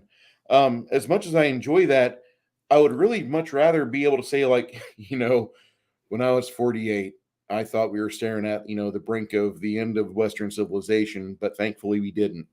Hmm. I don't want to have to say, like, well, me and Janet are going to go knock over a warehouse 2 blocks down because there's a gang of kids that they run a 10 square block area, but that's their weakest link. And if we can get just the Bobcat loaded onto the flatbed and their food truck, we have food for the next month, and we have the ability to dig some trenches and make it to where we can get a kill zone established. I don't want to be talking like this. I really don't. I don't want to be thinking about neighborhood defense, block reinforcement, and trying to do recruitment for a gang. Yeah. Okay, let's stop. Let's stop the destruction of Western civilization. Let's not let our society go backwards. Hmm. See, that's what I'm saying. But the thing is, we can do it. We can do it, and and some people are doing it. Just like what you saw in all the videos that you and I've watched, with the one thing of the parents going to the school boards and fighting for their kids at school about the books, about the grooming stuff, about teaching them masturbation, all this stuff, all those things. All these parents around the world, not just in one little town in Texas or wherever, okay, fighting back about the gay story time, things like that. So people are fighting back. The So, so, sad so fact Janet, is, you're pretty okay with, like, the mahogany lady coming in, and she's got like 9 inches swinging, and she's dolled up. She's got the big hair from the '80s wig, and she's going to sit in that children's library right down the road from you at Fort Smith, and she's going to have the Army kids and the Civvy kids all together at once, and she's just going to read to them the story of Santa's husband. mhm. You're okay with that, though, right? Well, see, the thing is, it's like when we were watching this, when we were Bless you. watching Take this care, movie. buddy. God bless you. Good night. Thank you for stopping in. But when we were watching this movie, and I was thinking about what happened when I told you a little bit about when I was sitting in court when he pled, right, to two of the things because he didn't want to go before a jury and have them find out all the evidence about what they had, okay, against him for what he did to my niece, right?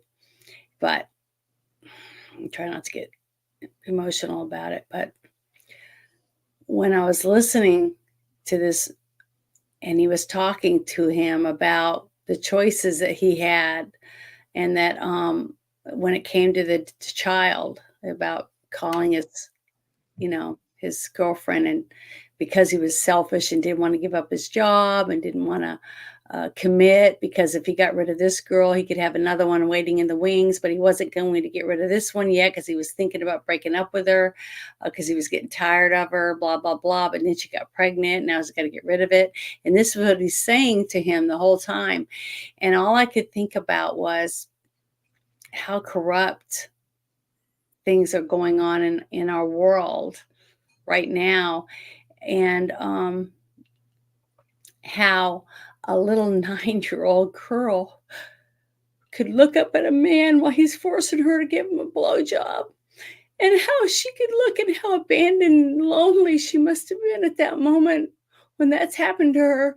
But we're not supposed to be mad about that. We're not supposed to be mad that somebody can do that to a kid, and we're not allowed to get upset about it and want to stop people like him. We're not supposed to be able to do anything. And by us not doing anything and not taking any action, it's like we agree that we think it's okay that a child shouldn't get to be a child anymore, that we should force all of our children to have to perform for whoever gets the sick urge to use a child that way, and for us not to stand up for them. So how can we? There's a lot of places out there that are sick because they allow that to happen. I would like to think that any one of my friends that ever needed me to stand up for them in court because they beat the hell out of a monster that did that to a child out of one of their daughters. If any one of my friends or family ever asked, hey, I'm probably going to go sit in a chair and get fried, but I really could use you. What happened? You didn't read the papers? I don't read papers.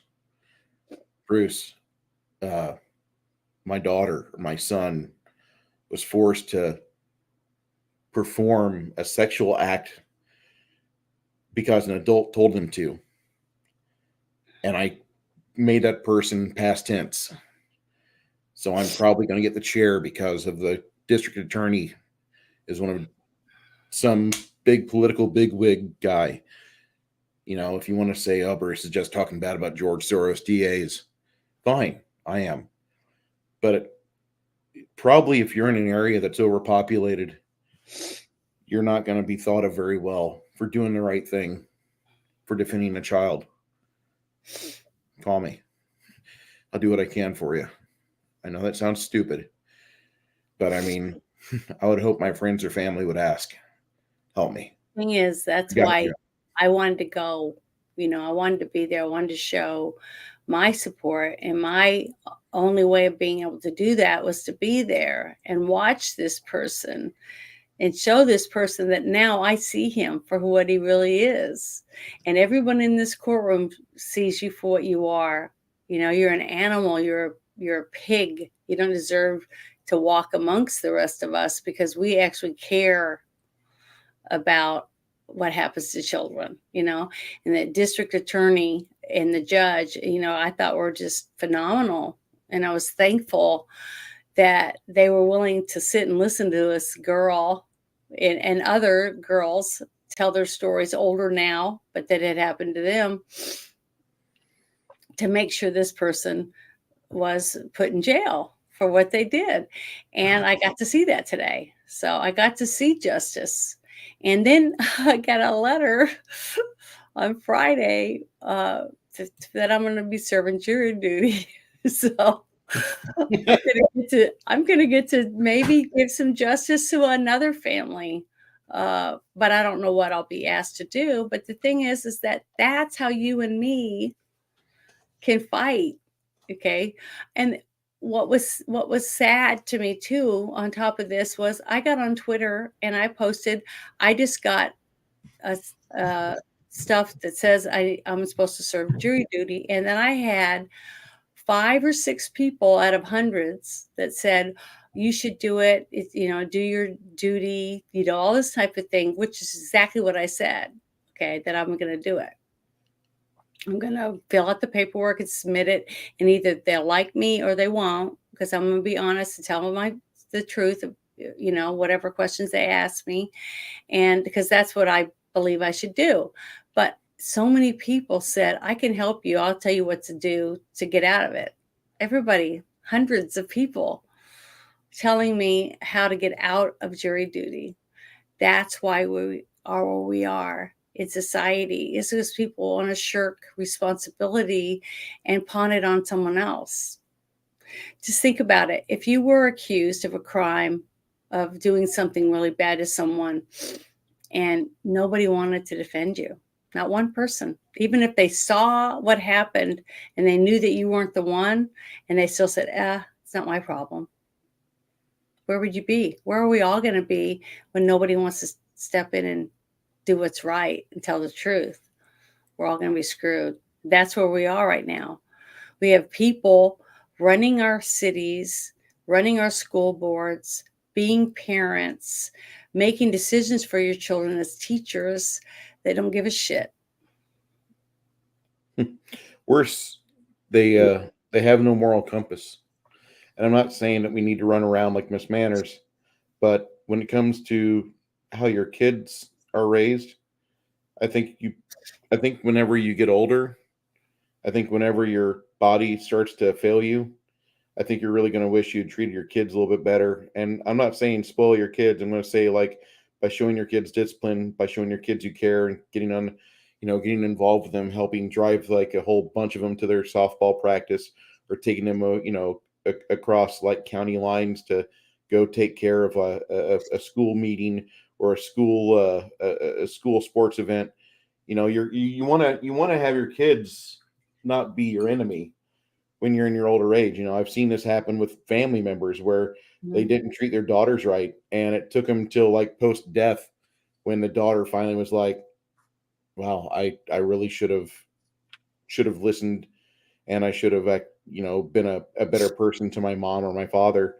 But instead, we just let our prejudices, and the regret will never end now. And I know this sounds like probably something most of you don't need, but somebody out there more than likely, they want to be lazy, they want to be comfortable, they don't want to get involved with something that's outside of their own head. Heaven forbid, they have to, you know, it's their child, for crying Mhm. out loud, take care of your kids. The thing is that I've many times I've talked about my family. Okay. I was a tomboy, and I have 4 sisters, and what kind of parents I had, and how lucky I felt I was. I still feel lucky. I still feel like I had wonderful parents. I had a very good childhood, but it's, this whole thing that happened in my family has made me realize that even though I had the same parents as my other sisters, and I thought the same, um, taught the same moral things, and our responsibilities and stuff. Well, Sandy went with me this morning to court because she wanted to see this guy get what he deserved, because she couldn't go to sentencing because of her job, but she was able to go because it was early in the morning at 9 a.m.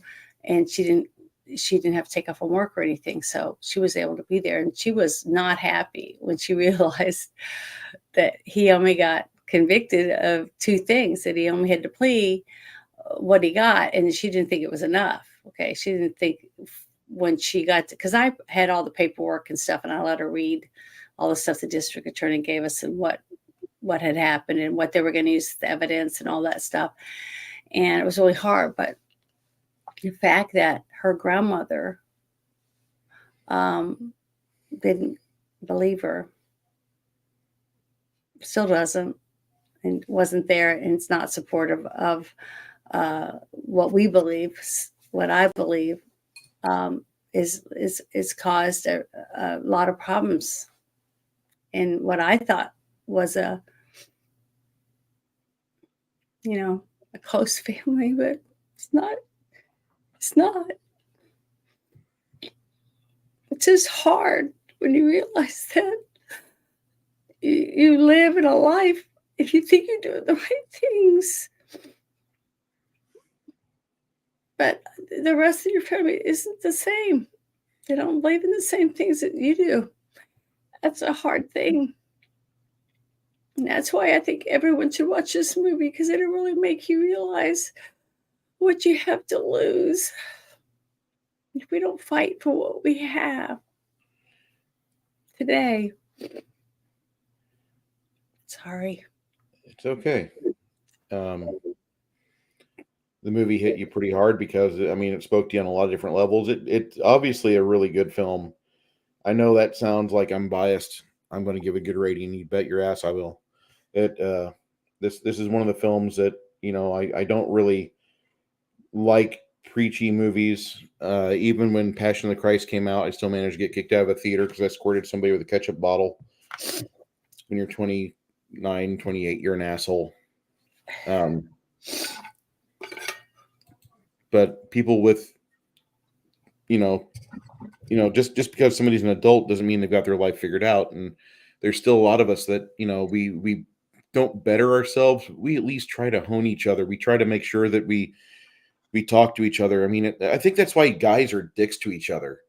I think you see a group of friends and they're willing to tell each other the truth. Like, dude, are you seriously going to let your daughter wear that? I mean, it's one thing for your wife to wear that when we go out to the bar and we're just there shooting pool and she wants to dance with her friends and look cute, and that's great.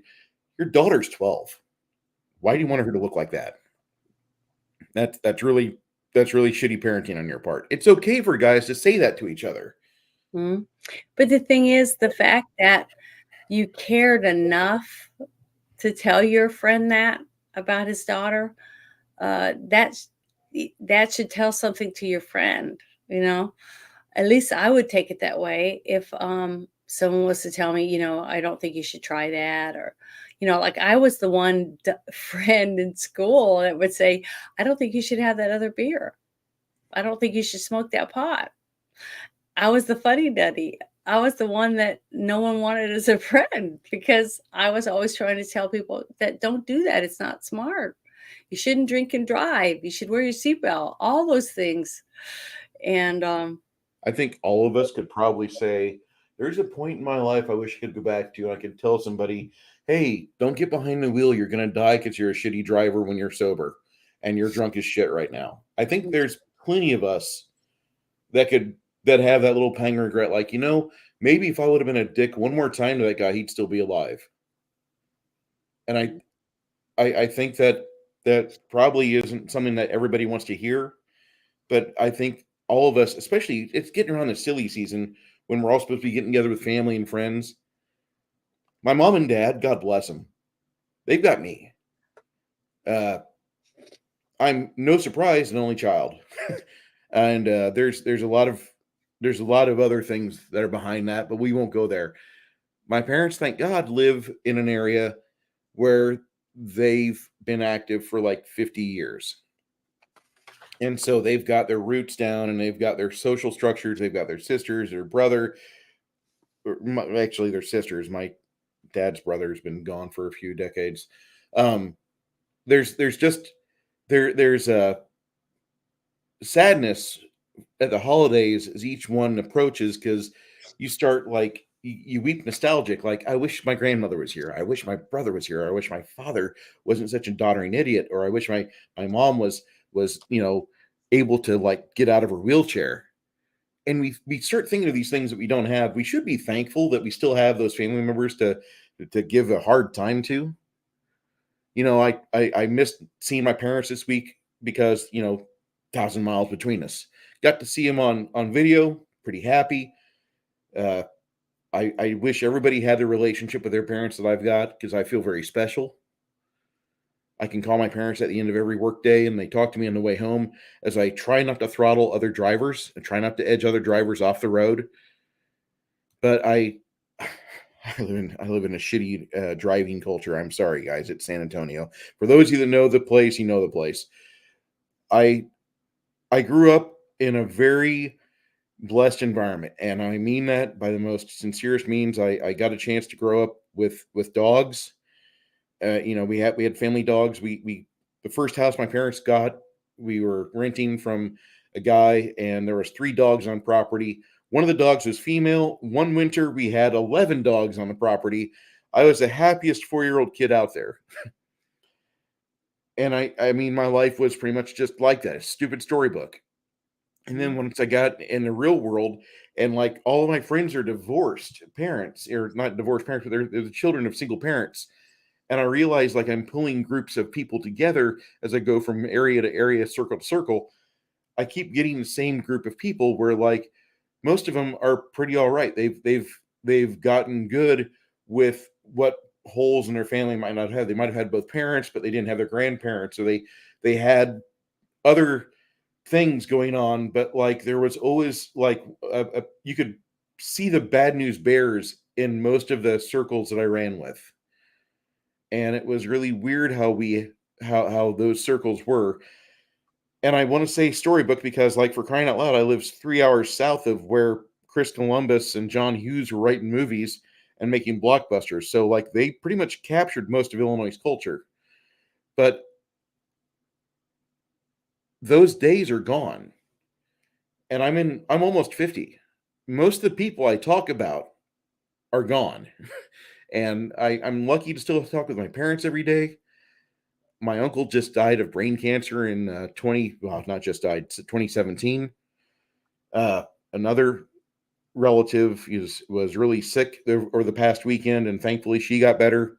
But it's just been one of those things where you know we got one more big holiday to push through, and then we're at a silly season. But the first holiday I think a lot of people neglect is Thanksgiving, because it's supposed to be the time where you're thankful for the things you've got. And it's really hard to say that in one mouthful, and then the next I turn over to Janet and she expresses courtroom drama that she rightfully has a reason to espouse because she wants to get it off her chest. But I want you guys to understand that our lives are fairly much radically different, but they're still like we're still really good friends. I still listen to her on a lot of different avenues, and I hope that if she ever has a problem with things, she can at least come to me as a friend. Like, I need you to listen, and I hope everybody has somebody like that. I hope you guys in chat have somebody like that, to where when your shit falls apart, you just got somebody that's going to put aside, okay, what do you need me to do? And they don't need much. Just listen to them, Mm-hmm. because otherwise they're going to unfray. They're going to untangle, and they're going to be a mess.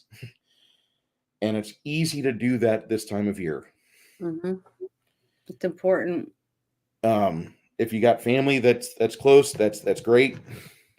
It's hard to keep that going. I know for a lot of people, as things are unraveling in America and the rest of the world, people are getting their wagons packed up and they're going to greener pastures. I get it. You need to foster good friendships and relationships no matter where you're at. It's hard to do that when you have things in your life that drag you down. It's hard to do that when you're reaching for your phone. I got to go to Reddit, r thick or r sex or r whatever it is, whatever fetish you've got. It's hard to do that whenever you're like, I could really ignore all this and just like grab a blunt. I could really ignore all the problems in my close family right now and just grab some beer and just get obliterated and numb to the rest of this shit. I really hope you guys don't have that. Everybody has to wake up. And I really hope you guys, if you need somebody to talk to, you know who you can go to. I hope you've got somebody with in your phone contacts. You've got somebody you can like touch base with. There's people on my phone that every week I'm asking them, hey, if we haven't talked, give me a status update. What's going on? Because they weren't at risk, but I don't want them to get at risk. I don't want them to have problems. And I think that's how you're supposed to do that. You don't have to be super close with everybody, but with at least 4 other people, you want to be like brothers. You want to be like shitty uncles to shitty nephews or family. You want to be to where you're discussing things with people and you're very realistic about your behaviors or goal setting if you're that educated. And I think that's important. You have to have that, because we are social creatures. As much as we want to be antisocial and just live on our farm and not deal with people, you see Janet run into the city 3 times a week, 4 times a week to do her burnouts at the gym. She bumps into people. She's social there. Mm-hmm. 99% of the people she bumps into have no idea what she does here on the web. They have Yeah, no idea. because They have no I idea don't the talk creative about genius it. she I is. don't don't talk about a lot of things. You really But don't have you don't really have to self-advertise like the rest of us do. Oh yeah, I've got a YouTube channel. My name's Bruce. Yeah. Janet puts her stuff out there and it just fucking just it's a light and there's moths all over it. We just swarm right to sometimes it. I'm not I'm just a person like everyone, all of us. We all need we need someone, we need someone to be friends with. We need family. We need other people to socialize with. It's very important. I really believe that. But one thing I wanted to bring up before I got sidetracked with my feelings was the one part in the movie that I thought was very important, and I was looking for it while you were talking. Was uh, according to an onset exorcist, one of his favorite scenes in the film, because of its realism, was when the weary psychiatrist expressed, "I didn't know I was in a fight." And the demon said, "That's why you're losing." And that's what I see all the time right now in our world, is the fact that we're all wandering around doing our things, getting our stuff done, fixing our house, uh, working on our cars, or just piddling through our lives when there's a war all around us. You know, they're trying to take our kids from us. They're taking our homes. They're taking our jobs. Uh, they're taking our land. They're taking our means to be able to get good food to eat, because they don't want you to be able to. They want you to eat crickets. They don't want you to have real meat. All these people are fighting against you every day, and we're just going on with our motion. We're not realizing how deep their claws are in everything that we do in our lives. And it's up to us to fight back and take it back, what belongs to us. I mean, the house that you worked hard for, the things in your home that you've paid for that belongs to you, that you should be able to keep. Your relationship with your lovers, with your friends, with your family, with your parents. Nobody has the right to come in and tell you can't see your parents. But guess what? Our government spent years doing it by saying COVID this, COVID that. You can't get near your loved ones. How many people had to die alone and couldn't be with their family and loved one because they weren't allowed to? They made you close your church. You had to quit your job because you wouldn't get a shot. All these different things, and it happened because we complied. And then there was a few people that said, "Hell no, I'm not wearing a mask, so I won't go to your business. I'm not taking that jab, so you lost your job." Now they're trying to get people that got kicked out of the military to go back to the military, and they'll get back pay and whatever else, because they're hurting now. There's not enough people in the military. They're thinking about even doing a draft. So we are making a difference.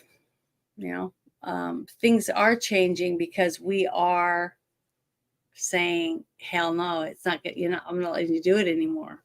So people are fighting back, and I'm seeing little glimmer here, a little glimmer there, where parents are fighting for the kids, for the schools. This movie, The Sound of Freedom, came out, and they're saving children from predators. Yeah, but Uh, it's not getting any streaming anywhere. no, but Have you noticed that? Have you noticed that they're showing off? You can still find bros out there. You can still find cuties out there. No Sound of Mhm. Freedom. Well, the thing is, it doesn't matter if you can't see the movie anymore. The fact that these people that they made the movie about are still out there fighting for kids. Hmm. Okay, just like that one story that you and I talked about on the shit show, about the gay party that was going on, and one of them fell and had a heart attack. Right? Remember that? and the paramedics and stuff showed up, and one of them went to the back room and found kids back there. Remember? So little things like that are still happening every week in the United States, even though for some reason our news media just doesn't want to tell good stories about all the kids that are being saved. They just don't want to talk about any of it because they don't want you to know there's a problem, right? So by us not watching them on TV, not supporting these people, not buying tickets to movies that we know are shit, like the newest Marvel movie, whatever, different things like that. That's how we win, by not giving them our money, not giving them our time, not wasting our efforts on them in any way. Use your time and your money to do things that are good. Donate to the homeless shelter. Donate your time to go work at the homeless shelter. Pass out meals. Donate time for your church. Pick up trash. Go donate a chance a day to work at the elementary school and be in the playground, or go to the library and put books away. There's so many things that we can do to help our own communities, and it just takes us getting off our butt and going and doing it instead of waiting for someone else to do it. Just like I said, when I posted that I got jury duty, hundreds of people were telling me how I can help you get out of it. Nobody wants to work the polls so we can have free and fair elections. So they have to bring in machines to count, because just nobody wants to do it. Nobody wants to take time out of their busy lives to make sure you have the right to have a fair vote. So until you and I take back our communities and start fighting for what we believe that we need, which is freedom. We fight for our own freedom to have the right to vote, for our kids to go to a safe school, to go to a good church if we want one, to go to anything, to have anything in our community. Until we fight to keep it, what's going to stop them from taking it from us? We're not. We're just sitting on our ass watching television or whatever else is going on, because we're letting other people make those decisions. Well, guess what? I filled out the paperwork and I turned it in this morning to work, to be able to do jury duty.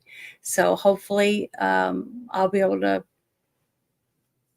give somebody like you and I that's accused of a crime, a person that really gives a shit about the truth, to listen to the evidence and make the decision from that. And so whoever I'm going to be on a jury for, I hope they appreciate that there is people like me that still want to do the right thing and want to see fair.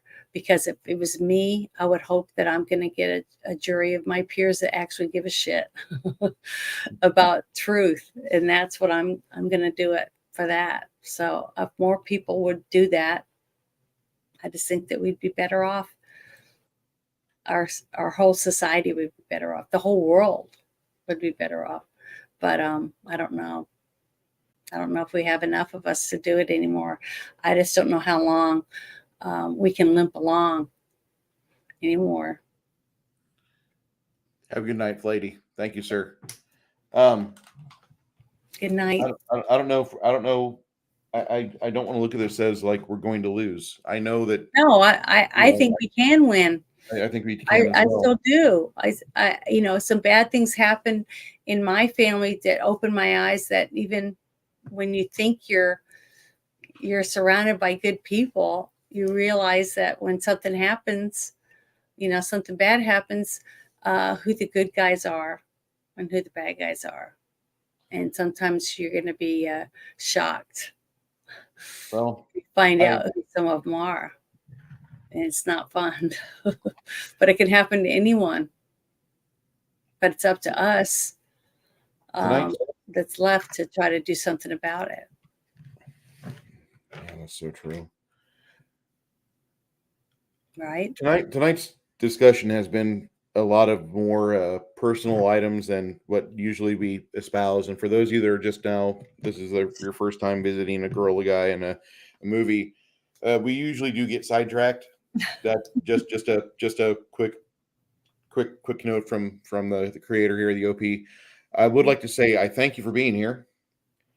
Um, appreciate you all being here for the time you have. If I could have those of you in chat go ahead and give us your scores if you are familiar with this movie. If you've seen Nefarious, go ahead.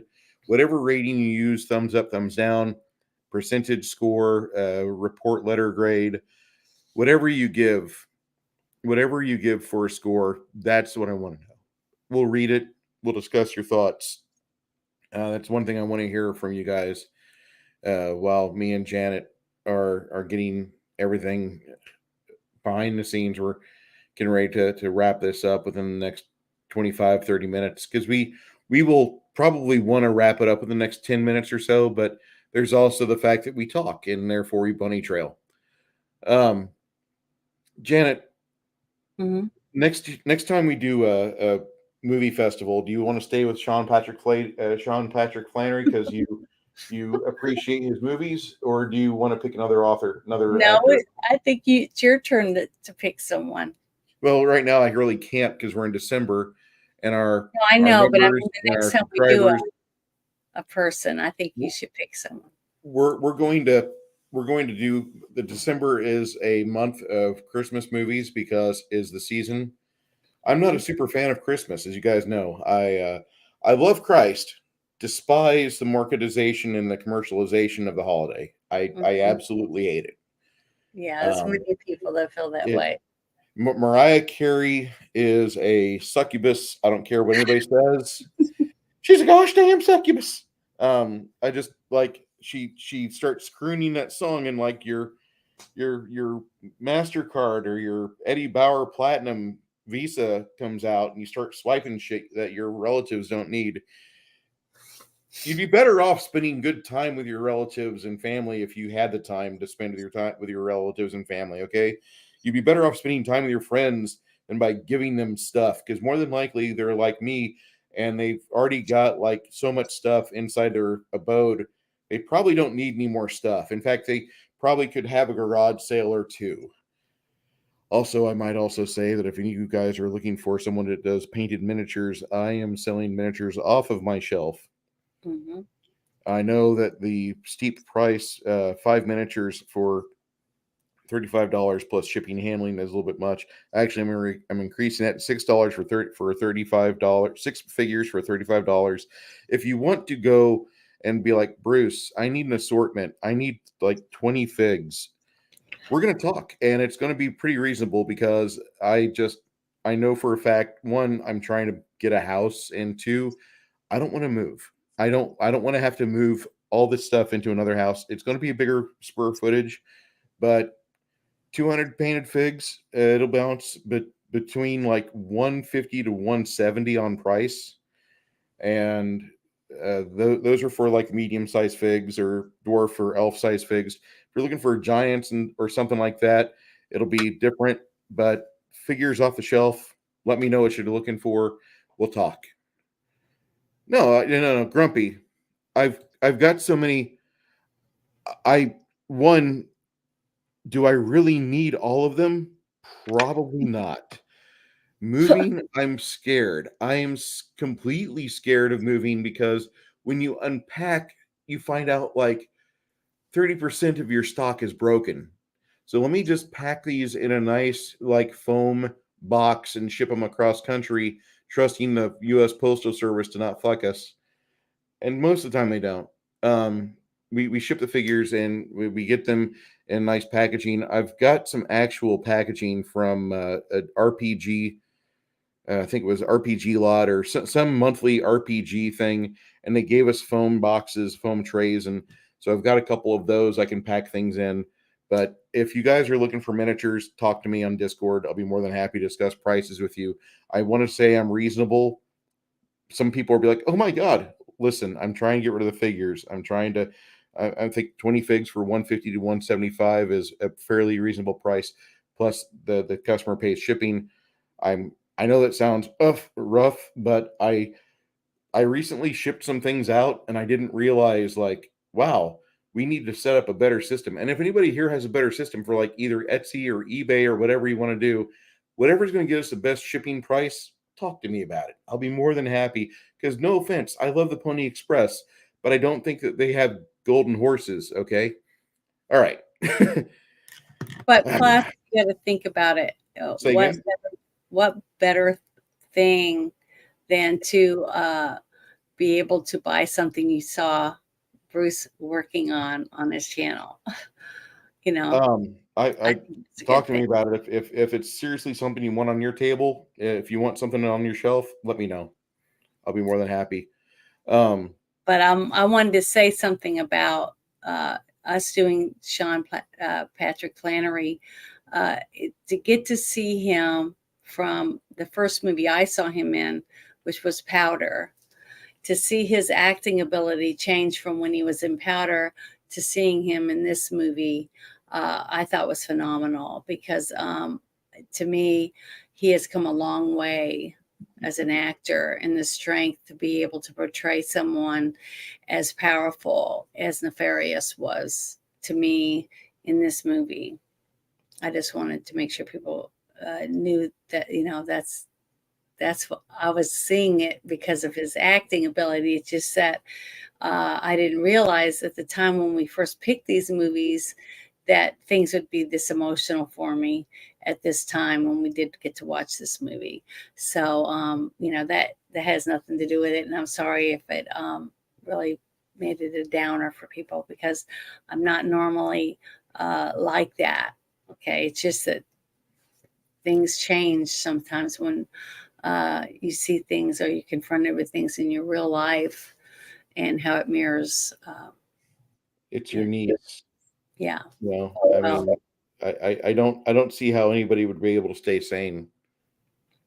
well, you stay sane because you have people to share with. You have people to talk about things with, to vent with, and that won't judge you because you see something a certain way, or you absorb information differently than others, or whatever it is. The thing is that I have wonderful sisters, and I still have my dad, and I also have some good friends, and that makes a big difference when you are trying to deal with things, emotional things in your life. But for this movie, it was I thought it was a very well made. You could definitely tell the passion behind the actors that took the roles to portray the characters that they did in this movie. Even the simple fact of certain characters, such as the woman on the phone that he was talking to, they did a very good job at making it sound like she really loved him, and that she felt like what she was doing was the right thing. You know, when she was having a procedure to take care of, get rid of her baby over the phone. So to me, even though this is a low budget movie and it was independent, and they didn't really have a lot of special effects or anything like that in the movie, besides the thing when the chain, when he broke his hand, you could hear the bones cracking to slip his hand out of the handcuffs so he could grab him. Remember when he slammed into the table and wrapped the chain around his throat Yep. to scare him? Little things like that. The realism of it was just over the top, which was really, really good for it to be a psychological thriller, which is what I would set this movie in. To me, it really didn't lean so much to where it was choking you or beating you over the head with the Bible type stuff. I didn't really see that at all in the No, I didn't movie. either.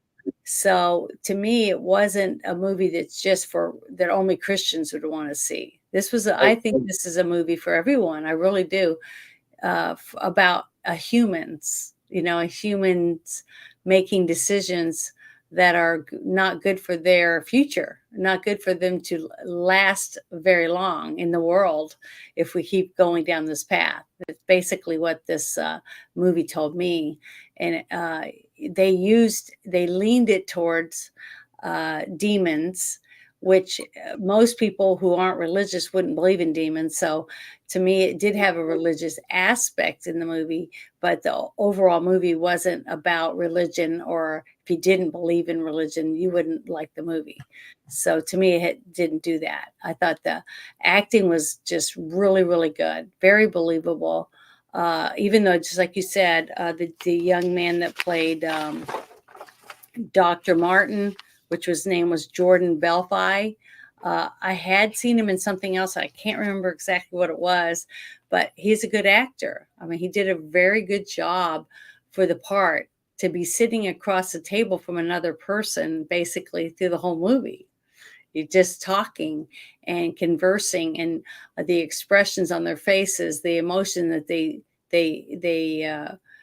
used when he stood up with anger, and demanding to use the phone so he could call his girlfriend, things like that. It was just very good. I just thought it was very, very good. Just like you said, that what was it, 12 Angry Men?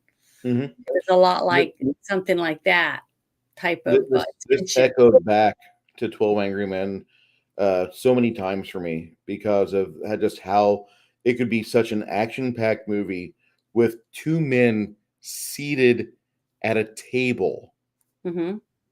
I It was mean, very few movies can actually do that. I think Bridge of Lies with Tom Hanks is one. 12 Angry Men is a superior in that aspect. This movie here is probably between those two in terms of like my rating. Just just so you guys know, 12 Angry Men, not one of my favorite movies of all time. Fantastic film. I'm talking about the black and white version from the mhm, 1950s or 60s. I'm going to give that like a 92. Okay. That's about as perfect as courtroom dramas will ever get.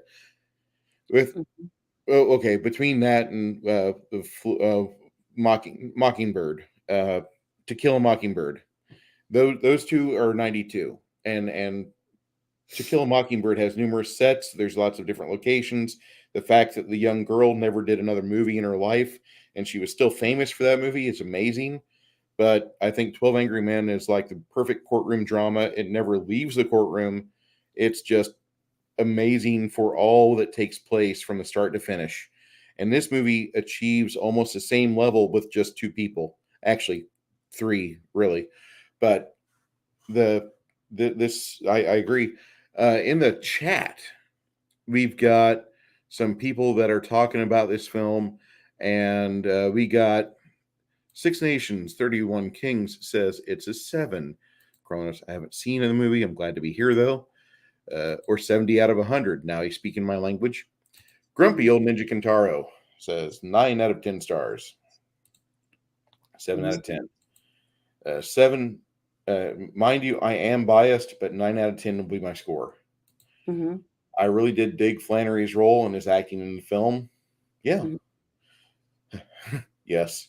Yes. It was very Mariah, scary. Mariah Carey's a gosh dang succubus. Okay. But yeah, I'm gonna give it a 9 out of 10. And the reason I can't give it a 10 is because there was a few things that I thought were a little bit messed up. One of them was the fact where the demon says something to the doctor about him being 35 years old. Okay. And he yeah. clearly did not look 35. You could tell he wasn't 35. So to me, that was a little, you should never ever use a number like that in a movie, because then you're stuck with trying to make people believe that they're 35 or whatever age that they say in the movie like that. So that was one thing that took me back, because I'm like, he definitely does not look 35 to me, and it made me start thinking about him not being the character that he was, because now I'm looking at him trying to figure out how old he is. You know what I mean? Hmm. So it took me out of the scene when he mentioned that. That was just one. There was a few others, but I didn't write them down. So right now I'm having a hard time trying to remember all of them. But there was a few other things that I just had a hard time with in the way that they decided to do it. One part was where they cut his hair when they shaved his head. Mhm. Uh, I don't know, something about that scene. I just I didn't buy it. It didn't have me pulled in as much. And I don't know if it was just the interaction between the guy cutting his hair and him, whether they didn't have good chemistry or what. I don't know what it was, but to me, the scene, something was not right in that scene. Mhm. I don't know if anybody else noticed that. But then the other thing that really was really bad for me was the fact they didn't put uh, anything over his head when he supposedly was being electrocuted. For the realism fact that everything else seemed so real, and by the book when they were doing it, the fact that it didn't cover his head, even though we knew who the actor was, we didn't have to see his face, and his body contortions and everything else would have been believable enough. Uh, I don't know. I just didn't like the fact that they didn't cover his face for the electrocution to make it more believable to me. You know what I mean? Because they Yeah. would take a rag, like in the movie. Was it The Green Mile? I think, and Yep. they put the wet rag underneath the helmet to give that collect, the connection for the Yep. electrician, and then his feet were in a thing of water. Yeah. There's certain things that they didn't do in this one when they went over and above what the call of duty for the interaction between the two of them at the desk or at the table, and the fact that he broke his thumb and they even made it look like it was all bloody and bruised after he popped it back in with the Yeah, I kind chain. of noticed that. That was just a So a few small. little things that they did, it just took away from the movie when the rest of it was just really, really good. Little things like that were the only things that I saw that why I couldn't give it a 10. But just for the acting ability is the reason, just the acting and the story and the way they portrayed their characters is the reason I'm giving it a 9. I'm not going to rate it a 9 or 90. I think this is a fantastic movie. Hey, American Bob, how you doing? This is one of those movies that, like I said, you sit down with your kids before you have them watch it. Hmm. You have them Definitely. sit there, be quiet, listen to what they're saying. Hmm. Uh, if you've got a teenager in the house, uh, and they like to read, the book is called A Nefarious Plot. Hmm. I think Would you I think rather them read it or would you rather them watch the movie? I would really rather watch them have them read it because I think the book, from what I'm seeing here and from what I've been able to glean online with a few early chapters, it looks like the book does a lot more. It goes into a lot more of just the scope of all the various things that just we take for granted, but they're really not good for our society. We allow them anyway. They're part of our life, and I think I'd rather have that sit in my kid's head than just have them watch the film and have them possibly be distracted. No, no, no. Watch a movie. I the book the book seems more powerful. Now it's kind of funny because one of the things Steve D says is he will not tell the reader how he came into the demonic manuscript that makes the book, but if he sells the movie rights, he will translate that story into a film. Author Steve Deese has expressed he wrote the preface as a joke, not knowing that someday his work would be made into a film. And then also later on, there's a picture of Steve Deese at the 45-minute mark talking to the guard. Dr. Martin's there. And there's an article on the computer monitor announcing a new prison board superintendent. And that's author Steve Deese, the man who wrote The Nefarious Plot. This is a movie that I think should be watched by a family if you've got kids over the age of 8 or 10 and they recognize like just how heavy things can get if they're mature and can handle that. If your kid's reading the books Lord of the Rings or Dune, they're about the right age for this because they need to understand the level and the maliciousness of evil that's in our world today. I know that that might be too much for some people to want to hear, and I've been wrong before, but I would much rather be wrong trying to say, have your kids get exposed to this, because at the very least, they're going to see that you're trying to curate a healthy media environment for them. And therefore, later on, whenever you start doing things like, hey, you know what? I'm really not a big fan of Disney, so I'm canceling Disney Plus because they don't have any good things that are on, or we're Mhm. canceling like Netflix or cable or whatever, and we're just going to get old DVDs and VHSs out of like the pawn shop exchange. They'll at least back you because they were like, they kind of curate the movies I see because they want me to watch things that are good instead of watching like 7 or 8 episodes of WandaVision. Hey guys, what was the plot of WandaVision? Doesn't matter. What was the plot of Wonder Woman 84? Doesn't matter. Nothing new today matters for the shit. It's just meant to be disposable, consumable media that you now get excited for the sequel in the fucking process, and it's just empty filler. I think I that I think Bruce is starting to think maybe independent movies is the way to go. It sounds Ja- like it. Janet, I prefer independent anything more than anything else. If I have the opportunity to buy from a farmer's market, I'll do that. If I have And the you know opportunity, what's really funny is the fact that I I'd never really watched independent movies until I started doing things, in movies. Things being able to do more and more in movies, the more I wanted to watch independent. Doesn't that sound terrible? But the no, it fact doesn't. is It that sounds about right. see you get to see what a cluster it is. But at the And same time, I don't want them to have control of all of it because they aren't doing it for the right reason anymore. It's not for entertainment, it's for the money or it's for the agenda that the people are pushing that have the money to push the agenda, if that makes any sense. makes complete sense, but you have to But understand, like, there's an individual there, or there's actually like more of a dark soul that's there trying to ruin the populace, and by all the garbage he can put out in the media market, and by all the marketing money they can shove at a crappy product like, say, I don't know, the Marvels. um, you can see exactly where the definitions are at and where exactly the lines are drawn in society, because if somebody is out there saying, I can't wait to see the Marvels this weekend, probably a good idea not to value their opinion. um, I, I'm yeah, I'm I agree not with you on that. I'm just saying, if somebody's telling you like, hey, listen, we're gonna try this cricket kebabs and this food dish with bugs. You want to come over? No, just say no. Get the hell out of my life. I don't need you. Um, this movie is not for those people. This movie is for you.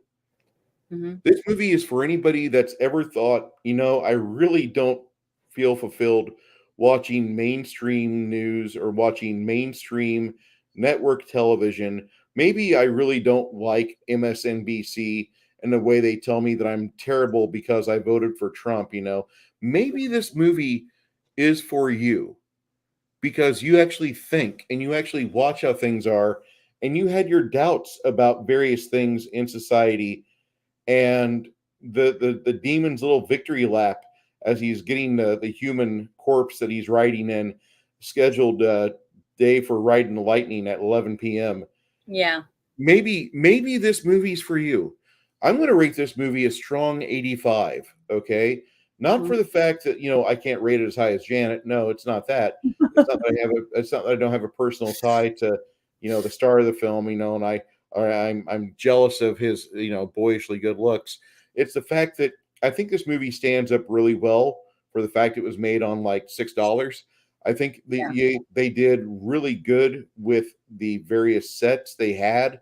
Um, the exterior shots weren't exactly at the location they said they were, and that's all right. If we ever film a movie at my house will be absolutely not the house I sleep in at night. I guarantee you.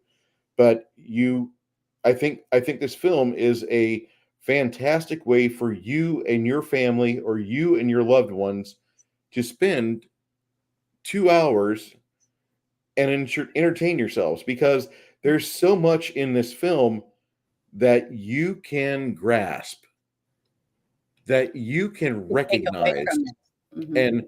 and you've allowed just small concessions in your life.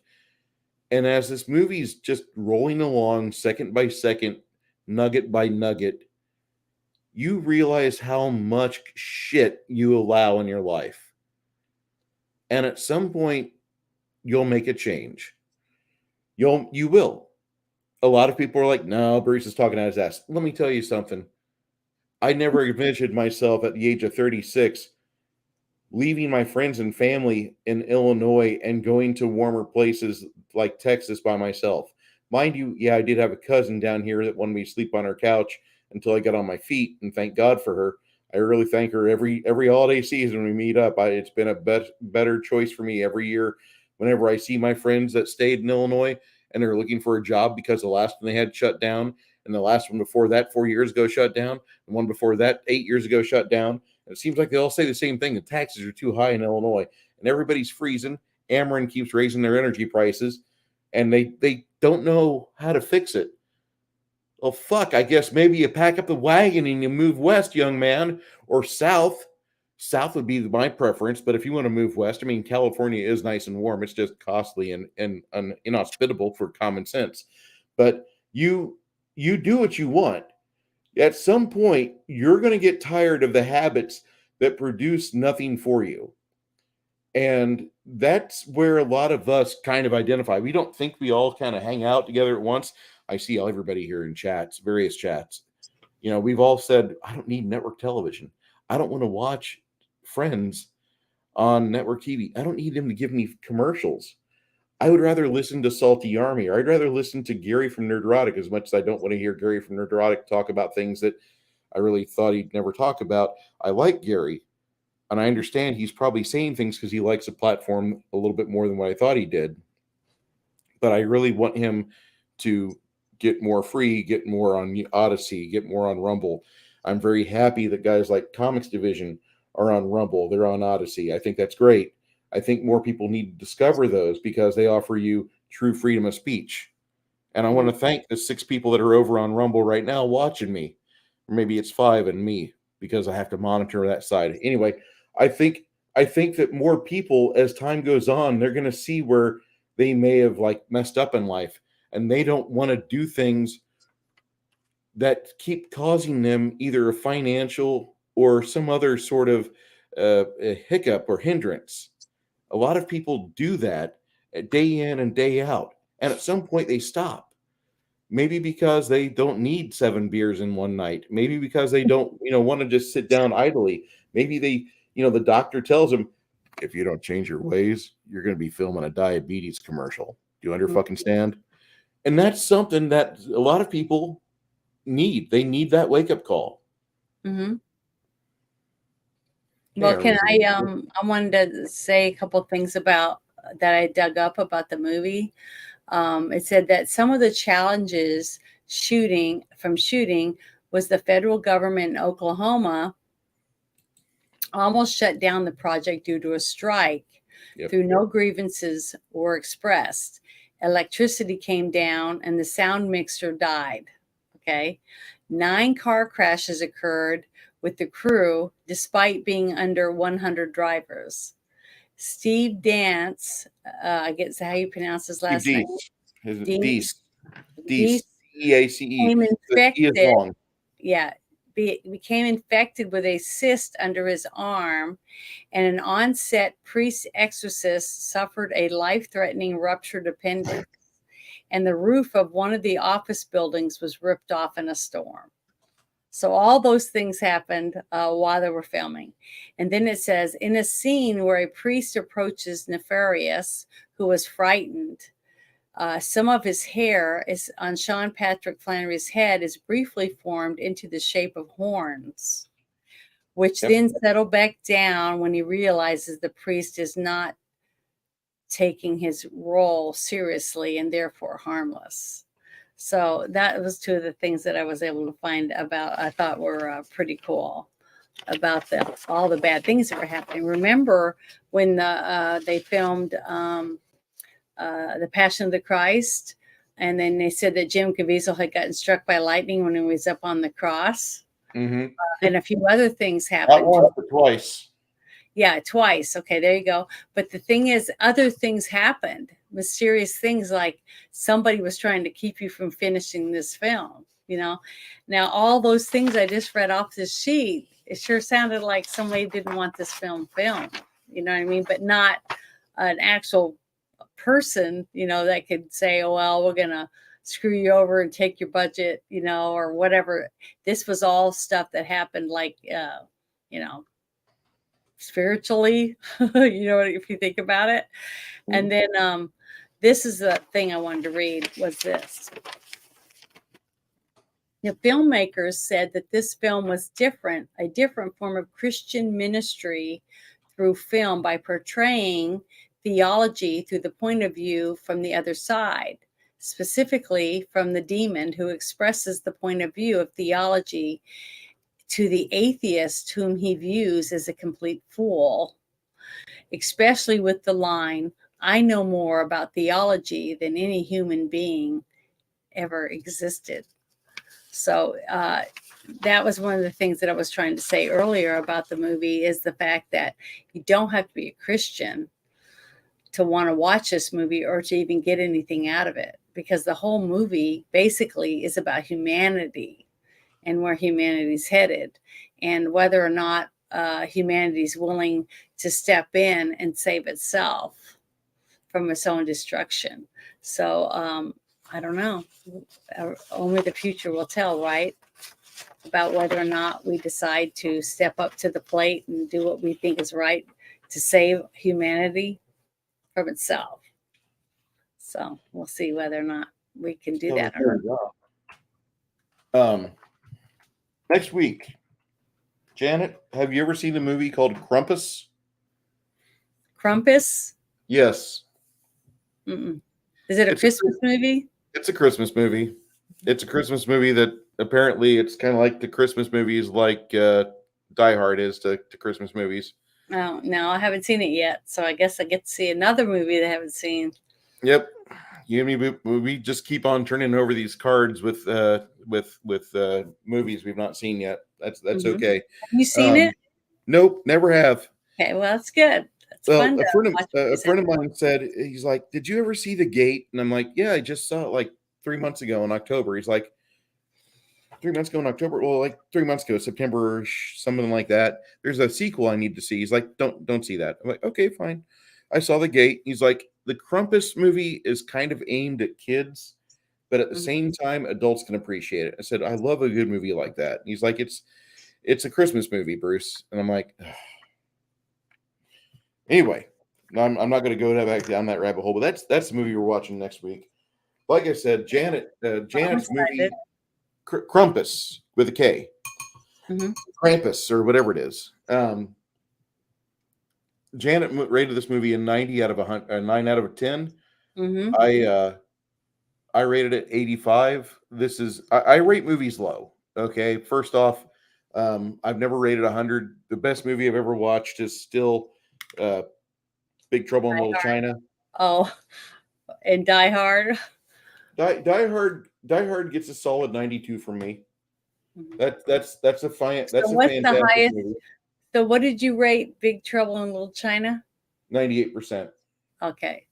The reason why is that there's a scene in that movie where they filmed and they probably shouldn't have, because Kurt Russell was sicker than a dog shit, and he's brought in during a rainstorm, and they're trying to have a discussion about Lopan, and they just had the girls taken away from one of the brothels that David Lopan has, and David Lopan's like, no, they're not going to sit in the brothel. They're going to come to me. So he sends lightning, thunder, and wind over there to grab them. And so Kurt Russell failed, and he goes back to lay down on this couch, and he's just pouring sweat. Like he was just fucked up. Like you can tell that's not rainwater coming off of him. That's perspiration in a volume that's not meant to be done with anything. He's supposed to be instant in bed dehydration. with like a gallon of water and maybe some lemons and a 2 liter of Sprite next to him, and like no expectations for him to do anything else but make those disappear. I think Big Trouble in Little China is probably the best movie ever made. I think that for the fact that it's got the right casting, it's got a good set direction. The cinematography is great. The music is cheesy and wonderful. And when I say cheesy and wonderful, I mean like I love a double cheese pizza. I don't Mhm. give a shit about what you guys like. I don't care if I have a hard time pooping tomorrow. I love me a good double cheese pizza, and I love my movies cheesy as hell. Big Trouble in Little China satisfies that. Plus, it has solid fight scenes, Mhm. and you have magic, and you have good special effects. Like whenever Lopan and David are there with their pinkies interlocked, and they're trying to make each other's demon or little avatar beat up the other guy's avatar, and after like 3 or 4 sword swings, they quit, and that magic trick ends. But Mhm. that movie's the most perfect movie in all of movie. Yeah, and yeah, Kurt looks like hammered shit in that scene. He knows exactly what scene I'm talking about. Um, Also, bonus points. You're a fan of Big Trouble in Little China if you've watched the commentary track more than 3 times, Mhm. because that's good. The other commentary track you want to listen to is the Kurt Russell and John Carpenter scene. John Carpenter watch no, Escape from New York, because Kurt Russell's there like a bad enabler, just opening beers and feeding John beers throughout the entire commentary. By the end of an hour and 32 minutes, they're both wasted. I mean, they're it's funny. You know, you hear me say, "Oh, well, you shouldn't drink a lot of beer." Listen, hold on, kids. These guys are there for a purpose, and they're getting paid to do this. They're not hurting themselves. They're getting in a cab after it's done and over with. They're not endangering America. They were able to detox safely without having to use machinery. Somebody else used machinery and got them home safe. I'm telling you this. I know this. But those two just are good friends, and they had a great time filming or recording their commentaries for The Thing, Big Trouble in Little China, and Escape from New York. Escape from New York is probably the funniest. The one that was most informative for me was Big Trouble in Little China. Anyway, back on this movie here. Watch this movie. It's a good psychological thriller. If you haven't seen it yet, this is where me and Janet give you a present. This is where me and Janet, if Grumpy's still in the chat, go ahead, Grumpy, put it in the link. If not, I'll do it. What is it? A link that The they can get? Nefarious, the Yeah. link for Nefarious, because a lot of people still haven't seen this movie, and it is for free. Yep. In at Rumble, right? That link. Yes. Okay. Yeah. Yeah. Let me copy it real quick. Copy text. And you hear me talk as I do this. All right. Escanaba into Moonlight is going to be a December 18th stream. Soy Base Jeremy, which hopefully you'll be there for that. I actually am going to invite you onto the stream with us. Hopefully you don't mind. Yeah. You can join us. Um, Talk about the movie. if you have not seen the movie Nefarious, they put it on Rumble, of all things, and they've got a little bit of stuff beforehand, like maybe 10 minutes of just like filler, but after that, that's the whole movie. Mhm. And so that was a presentation. I think it was by the Daily Caller or some other big conservative, quote unquote, conservative media group. Check that Mhm. out. It's definitely worth the watching. Um, Before we adjourn for the night, Janet, Mhm. is there anything that you wish to tell these people that's going on this week? Um, no, not really, except that we're gonna have the Friday Night Shit Show Woohoo! Friday, and then Saturday we'll be playing our game again. So I'm looking forward to it because I'm gonna need it this time. But I'm really sorry if I upset anyone uh, when I got upset and started talking about some of the things that this movie made me think about. But we don't live in a a childlike world anymore.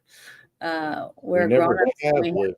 have to deal with adult things, and it's not always good.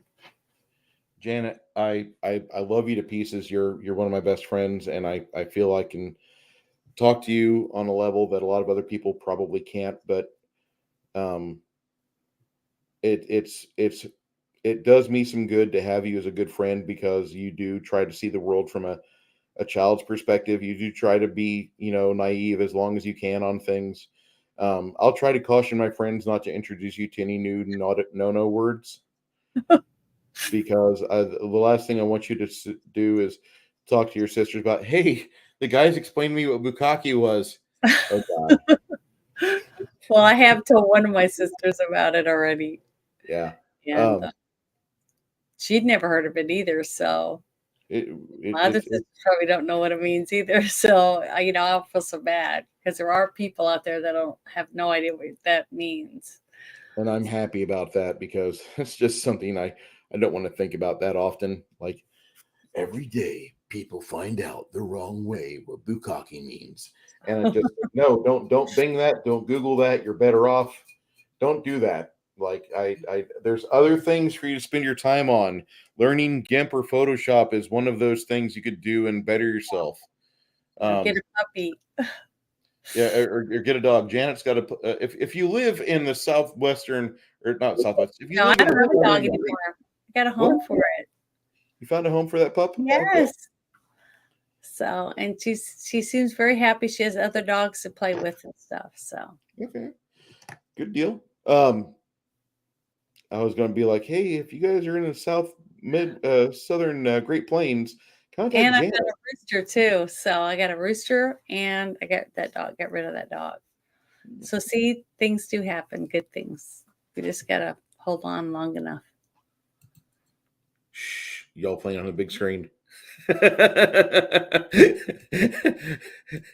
is a problem. I should probably have a disclaimer from now on at the start. You are entering a chat discussion with Bruce Lombardo of the Dix Division. Mhm. Tonight, special guest is Janet from another planet.